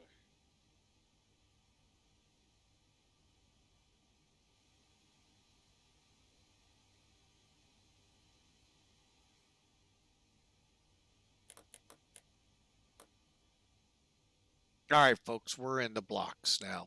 All right. Real quick, get through these next ones. It's kind of a lot up here.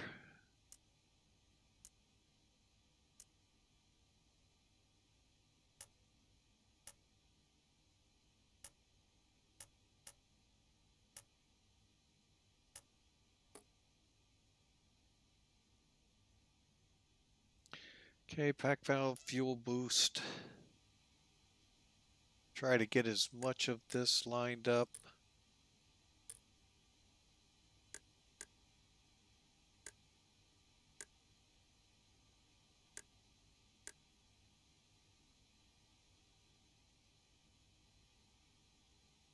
All right, secure cockpit checklist. Brakes. Okay, that one will skip.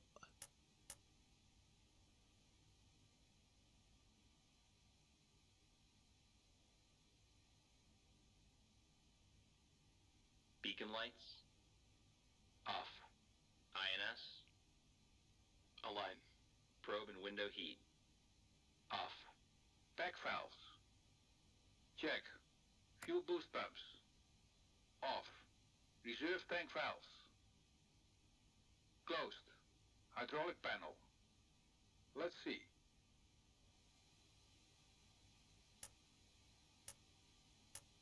Check. Oxygen. Check. Flight recorder. Off. Emergency lights. Off. Radar. Off. INS. Off. This. Radio switches. Okay, folks, welcome in as soon as... Checklist completed.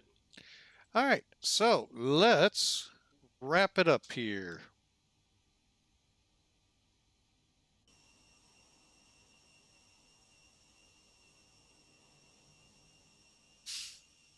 All right, go over here. Let's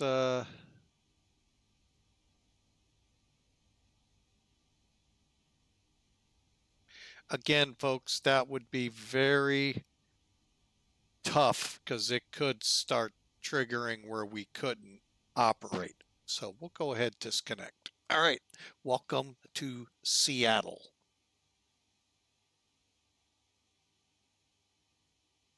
And And there we go. All right, let's see here. Melvin, Leroy, rigged. Uh-oh. In Usick, Melvin. A lot of people put in for this one.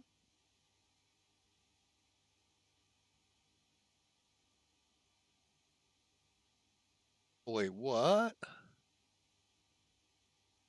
How is it?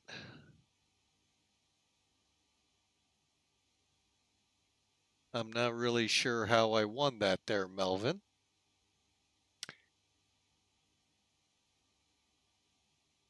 Oh, Melvin, you got to put a negative number in. You would have won. Yeah, I know. Technicalities, I know. Oh, man.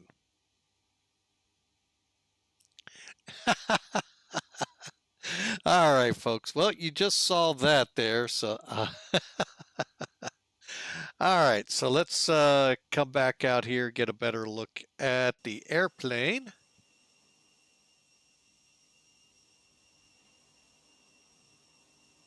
In one of the international slots here at SeaTac.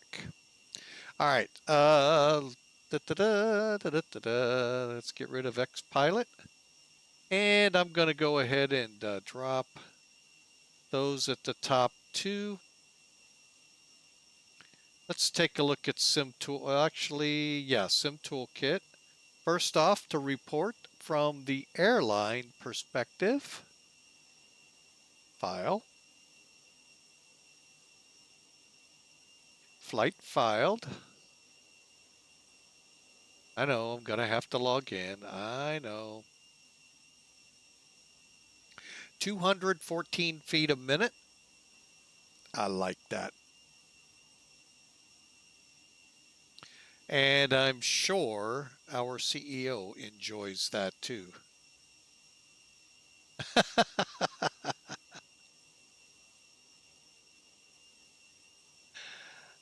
All right. Oh, I left that up looking for slopes. All right, so 73 feet a minute. It felt really, I really don't like that runway. I just don't like it. I think they over exaggerated that 7 degrees. But, oh well. I don't know. Maybe they didn't. It's just what it seems like. At least I didn't land on the taxiway like real pilots have in the past. All right, so let's use Sim Toolkit here, Sim Toolkit here to help us. First off, I got to close out the flight.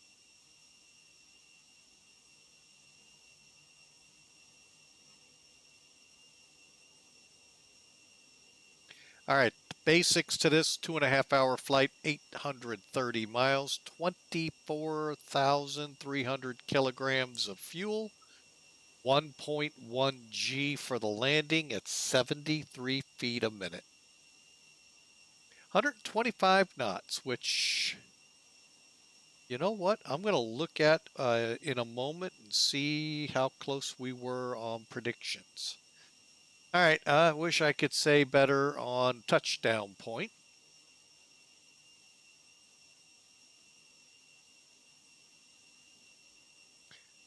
Yeah, well, we all saw how bad the worst we've run into so far was Skagway.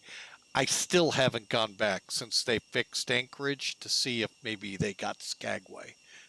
That was a ski ramp, folks, to guarantee a stall on takeoff. So when you take off from basically the east to the west, whatever the runway headings are. But anyway, here in Seattle, 1,282 feet down the runway, so we were a lot closer to these marks than I thought we would be, the aiming point, but we were 30 feet to the left. Granted, we're not into the runway lights, but we're kind of close with the engines. So, oh well.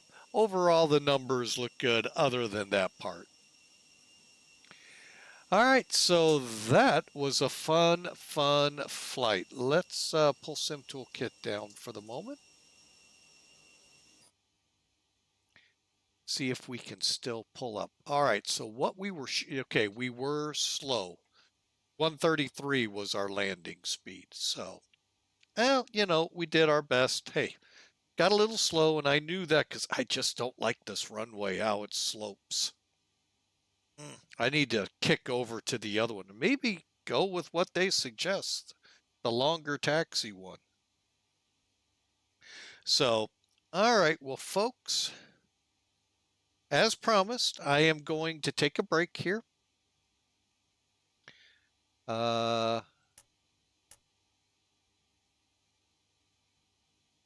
Just get this thing in a position here while we unload.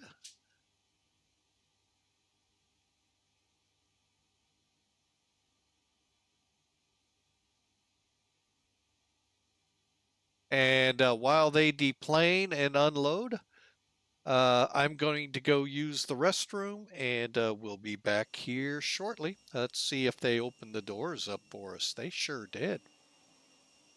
So, again, we're currently off VATSIM to be respectful to anyone who might be flying in to Seattle. Trying to see if anyone is. Vancouver Center came up while we were in transit. All right, so we got a Southwest coming in. That's about it for now. So, yeah, we'll stay offline for now. And we'll be right back, folks. Give me a chance to go use the restroom. As well as you all. You know, got to be mindful of my folks out here. And we'll see what we can do. Oops. Famous last words in the cockpit on most mishaps. See if we can get a pretty good view here.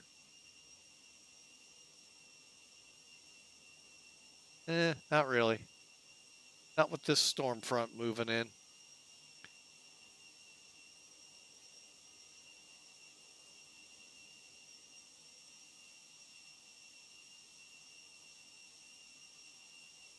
Look at that, folks. The cargo's done, and they are closing the doors up. I do like that little feature here. So, folks, we'll leave it here, and we'll... Actually, no, we won't.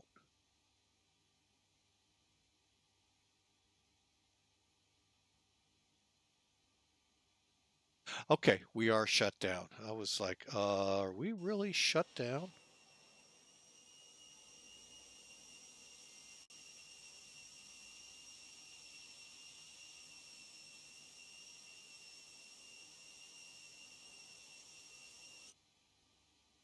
Dag nabbit. You know what? I'm just going to do this. This.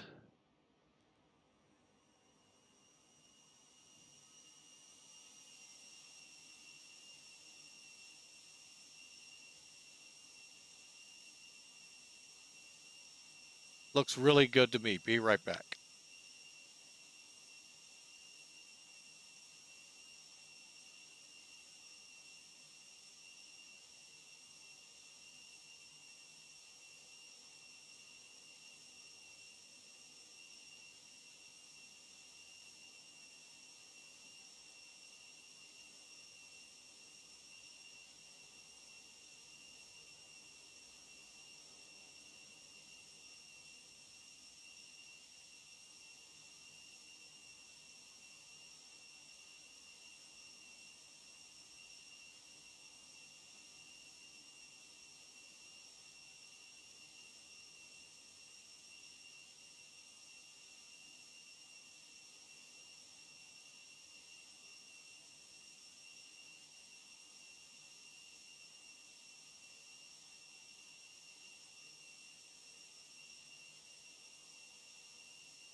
All right, folks, we're back with you, and we are going to try to knock out Seattle back to San Francisco.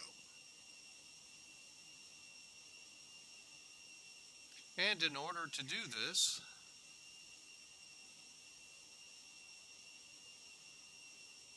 we did this once before, ran into troubles. Think it might work.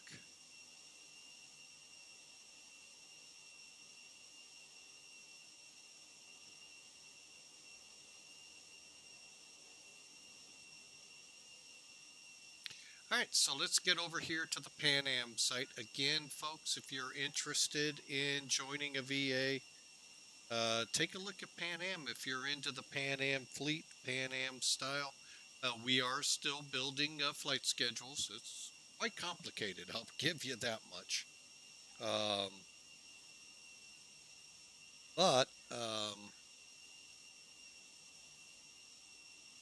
So what I think we'll do, hang on a second, is Seattle to San Francisco, approximately 2-hour flight. I think it might be a little less, but we'll see. Same airplane, and let's add it to our bid. And let's do our, oh, it does bring that on.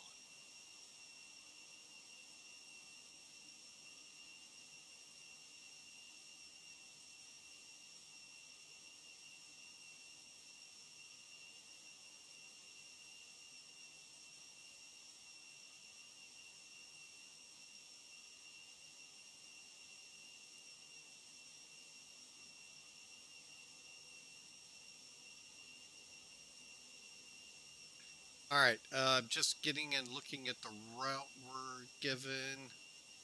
Harbor 6, Rave, K-Carp, Cams, Denise, E&I, Stens. All of which I like to look at first.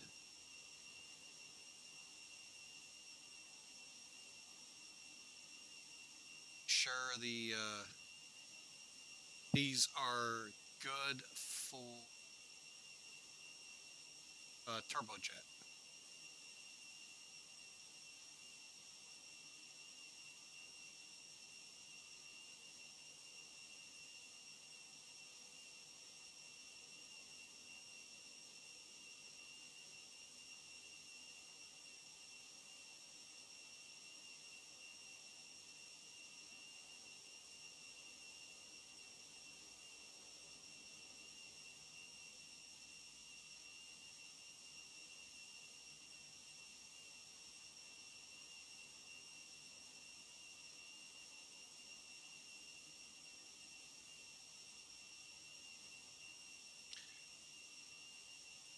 Okay, I'm not seeing a specification. I think we're okay with this one. Be sure the Stens is okay. The SFO, but let's be careful.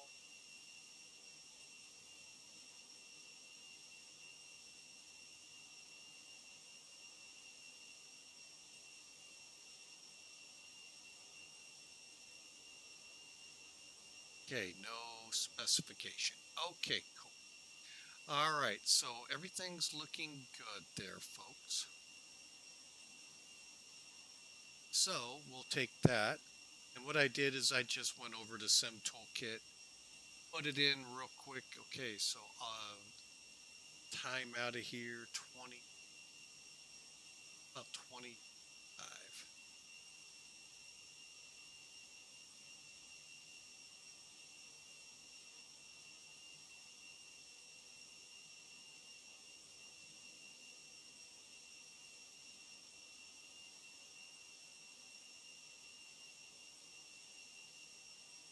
Okay, and we're going to generate off Sim Toolkit or Sim Brief.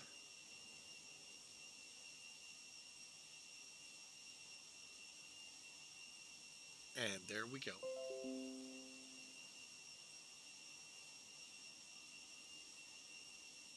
Okay, let me edit.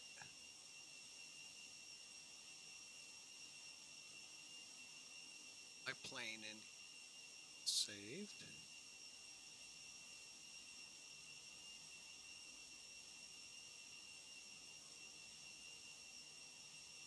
Okay, processing it.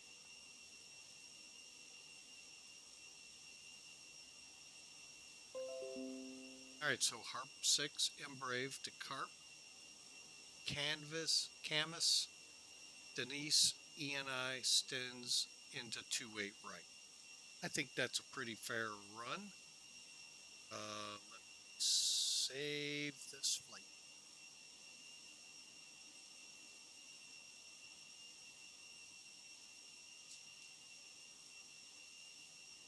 Okay.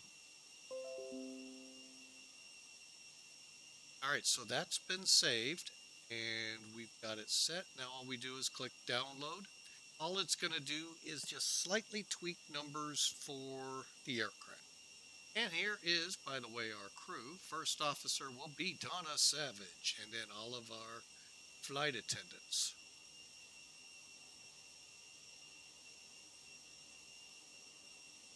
All right, so we are ready to go, folks.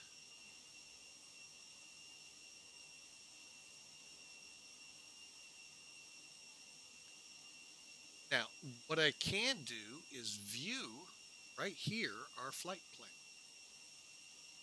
Now, why I like American, it puts the fuel right at the top, plus our alternate, how far away it is. You'll see when we get into this where that's added. And at the bottom, it'll give us any lap kids, crew members, giving us a total SOB of 382. All right, so we'll kind of see how this plays out. All right, let's get into plane here real quick.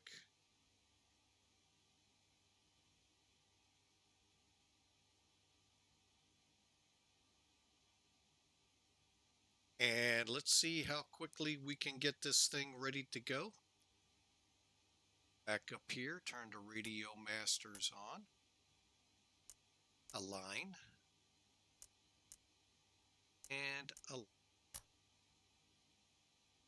They're all set. Okay, we're all good to go. Things good over here.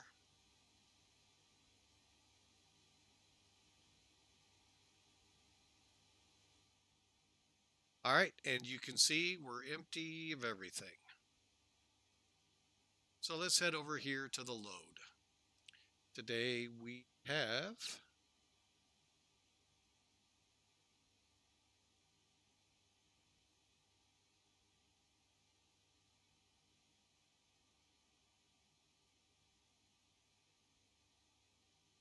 all right, bear with me a second. I'm going to do our, well, we'll hold on the fuel for a second. But I want to be ready. View. Okay, so we're given 39,000 to go back, 658 miles. Let's call it 700. Again, 39. Today, now we get a headwind. Star fuel went up. That's how you know you got it right. Let's go 40. We said the alternate was... I've never actually done a turnaround like this with the plane, so hopefully it behaves. If not, it'll be a rather short.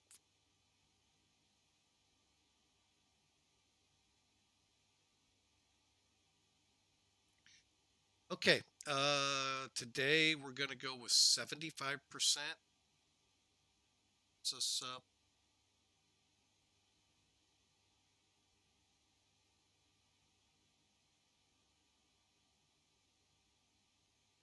Closer, and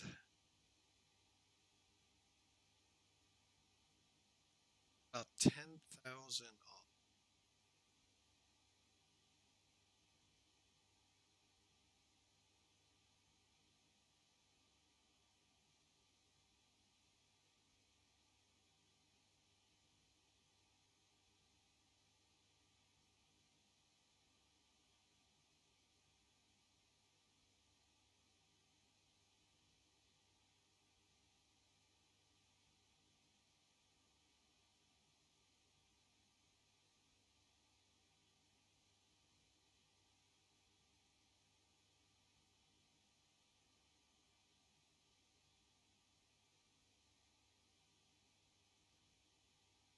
go with that. I could pull one body off, put us closer to it. 16920. Give me the back. All right. So there we go, folks. We're flight planning out of here. 285 people.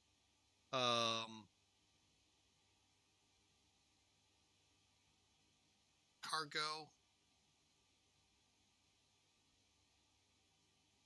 About 18,000 pounds worth. And we're getting ready to fly 39,000 feet, 700 miles to SFO. All right, so let's double check. They want 7, that's good, 4,000. I always like more fuel. Okay, we are going to this time, actually, first off, fuel.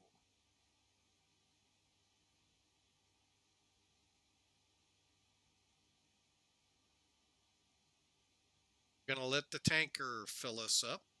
Gonna hit the payload, board and load while we're doing. Okay. While we do that, let's get into the airplane and get it ready for flight.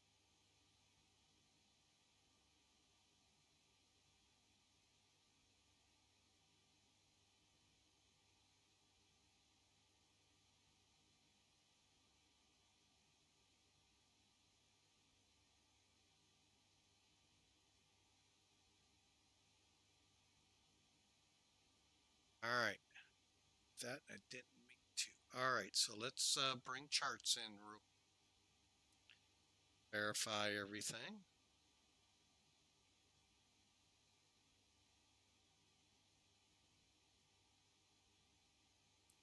Import sim brief.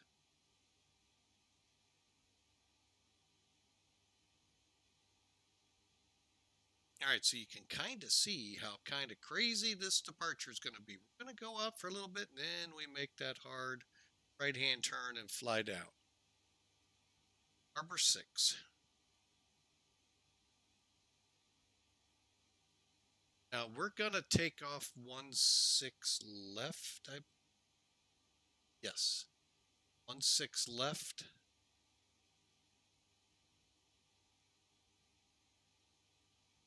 All right, so let's go to the legs page. We're going out to Cavob, Renby, and then out to Richard.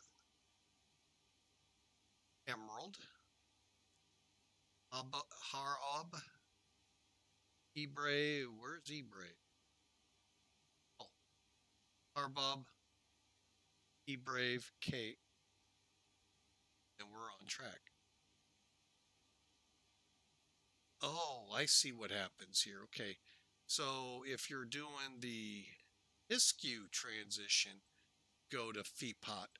If you're going E-Rave, you go straight on to E-Rave. Got it.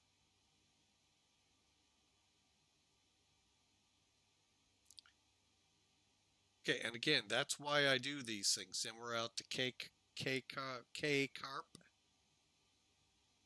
Camus,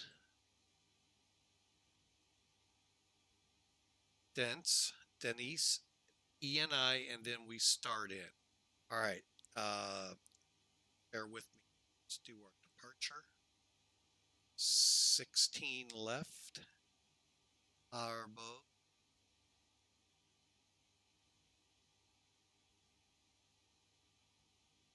Execute. SFO. Which one did we say? 28.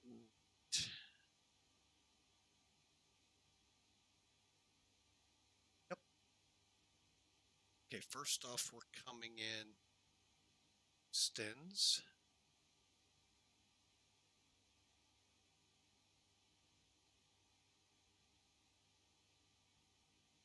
Oh no.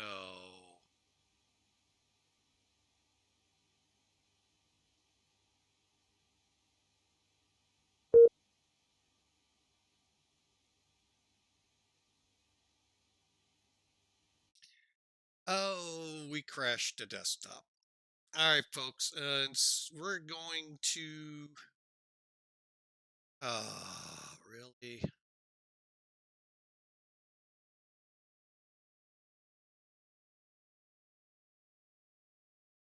All right, bear with me here, folks. I'm going to go ahead and set this up.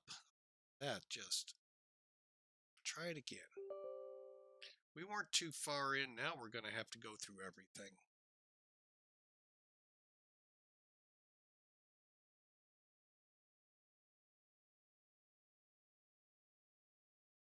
Folks, I am out of time now. By the time we get there, I've got family coming over, so I am not going to be able to fly this. I want to first off apologize. I mean, granted, it's nothing I did that I know of that caused it. Like I said, I've never turned this plane, so any number of things could have caused this issue. So I'm going to go ahead, wrap up the stream with this, and I really hope you all have a great day. And we will be back. I'm sure not tomorrow because of family being here. Maybe Sunday, but for sure Monday. Watch our Discord channel, watch our Twitch channel in the schedule for what's coming. And folks, my total apology here. I knew I was tight, and yeah, that's how it sometimes goes. Hope you all have a great day, and as Inusic says, have blue skies for all of you folks. Be kind to everyone and loving, and we will be back at it Monday. You can guarantee it. Not sure yet the time because of an appointment, but we'll get it ironed out. So for now, folks, just working my way to the right place.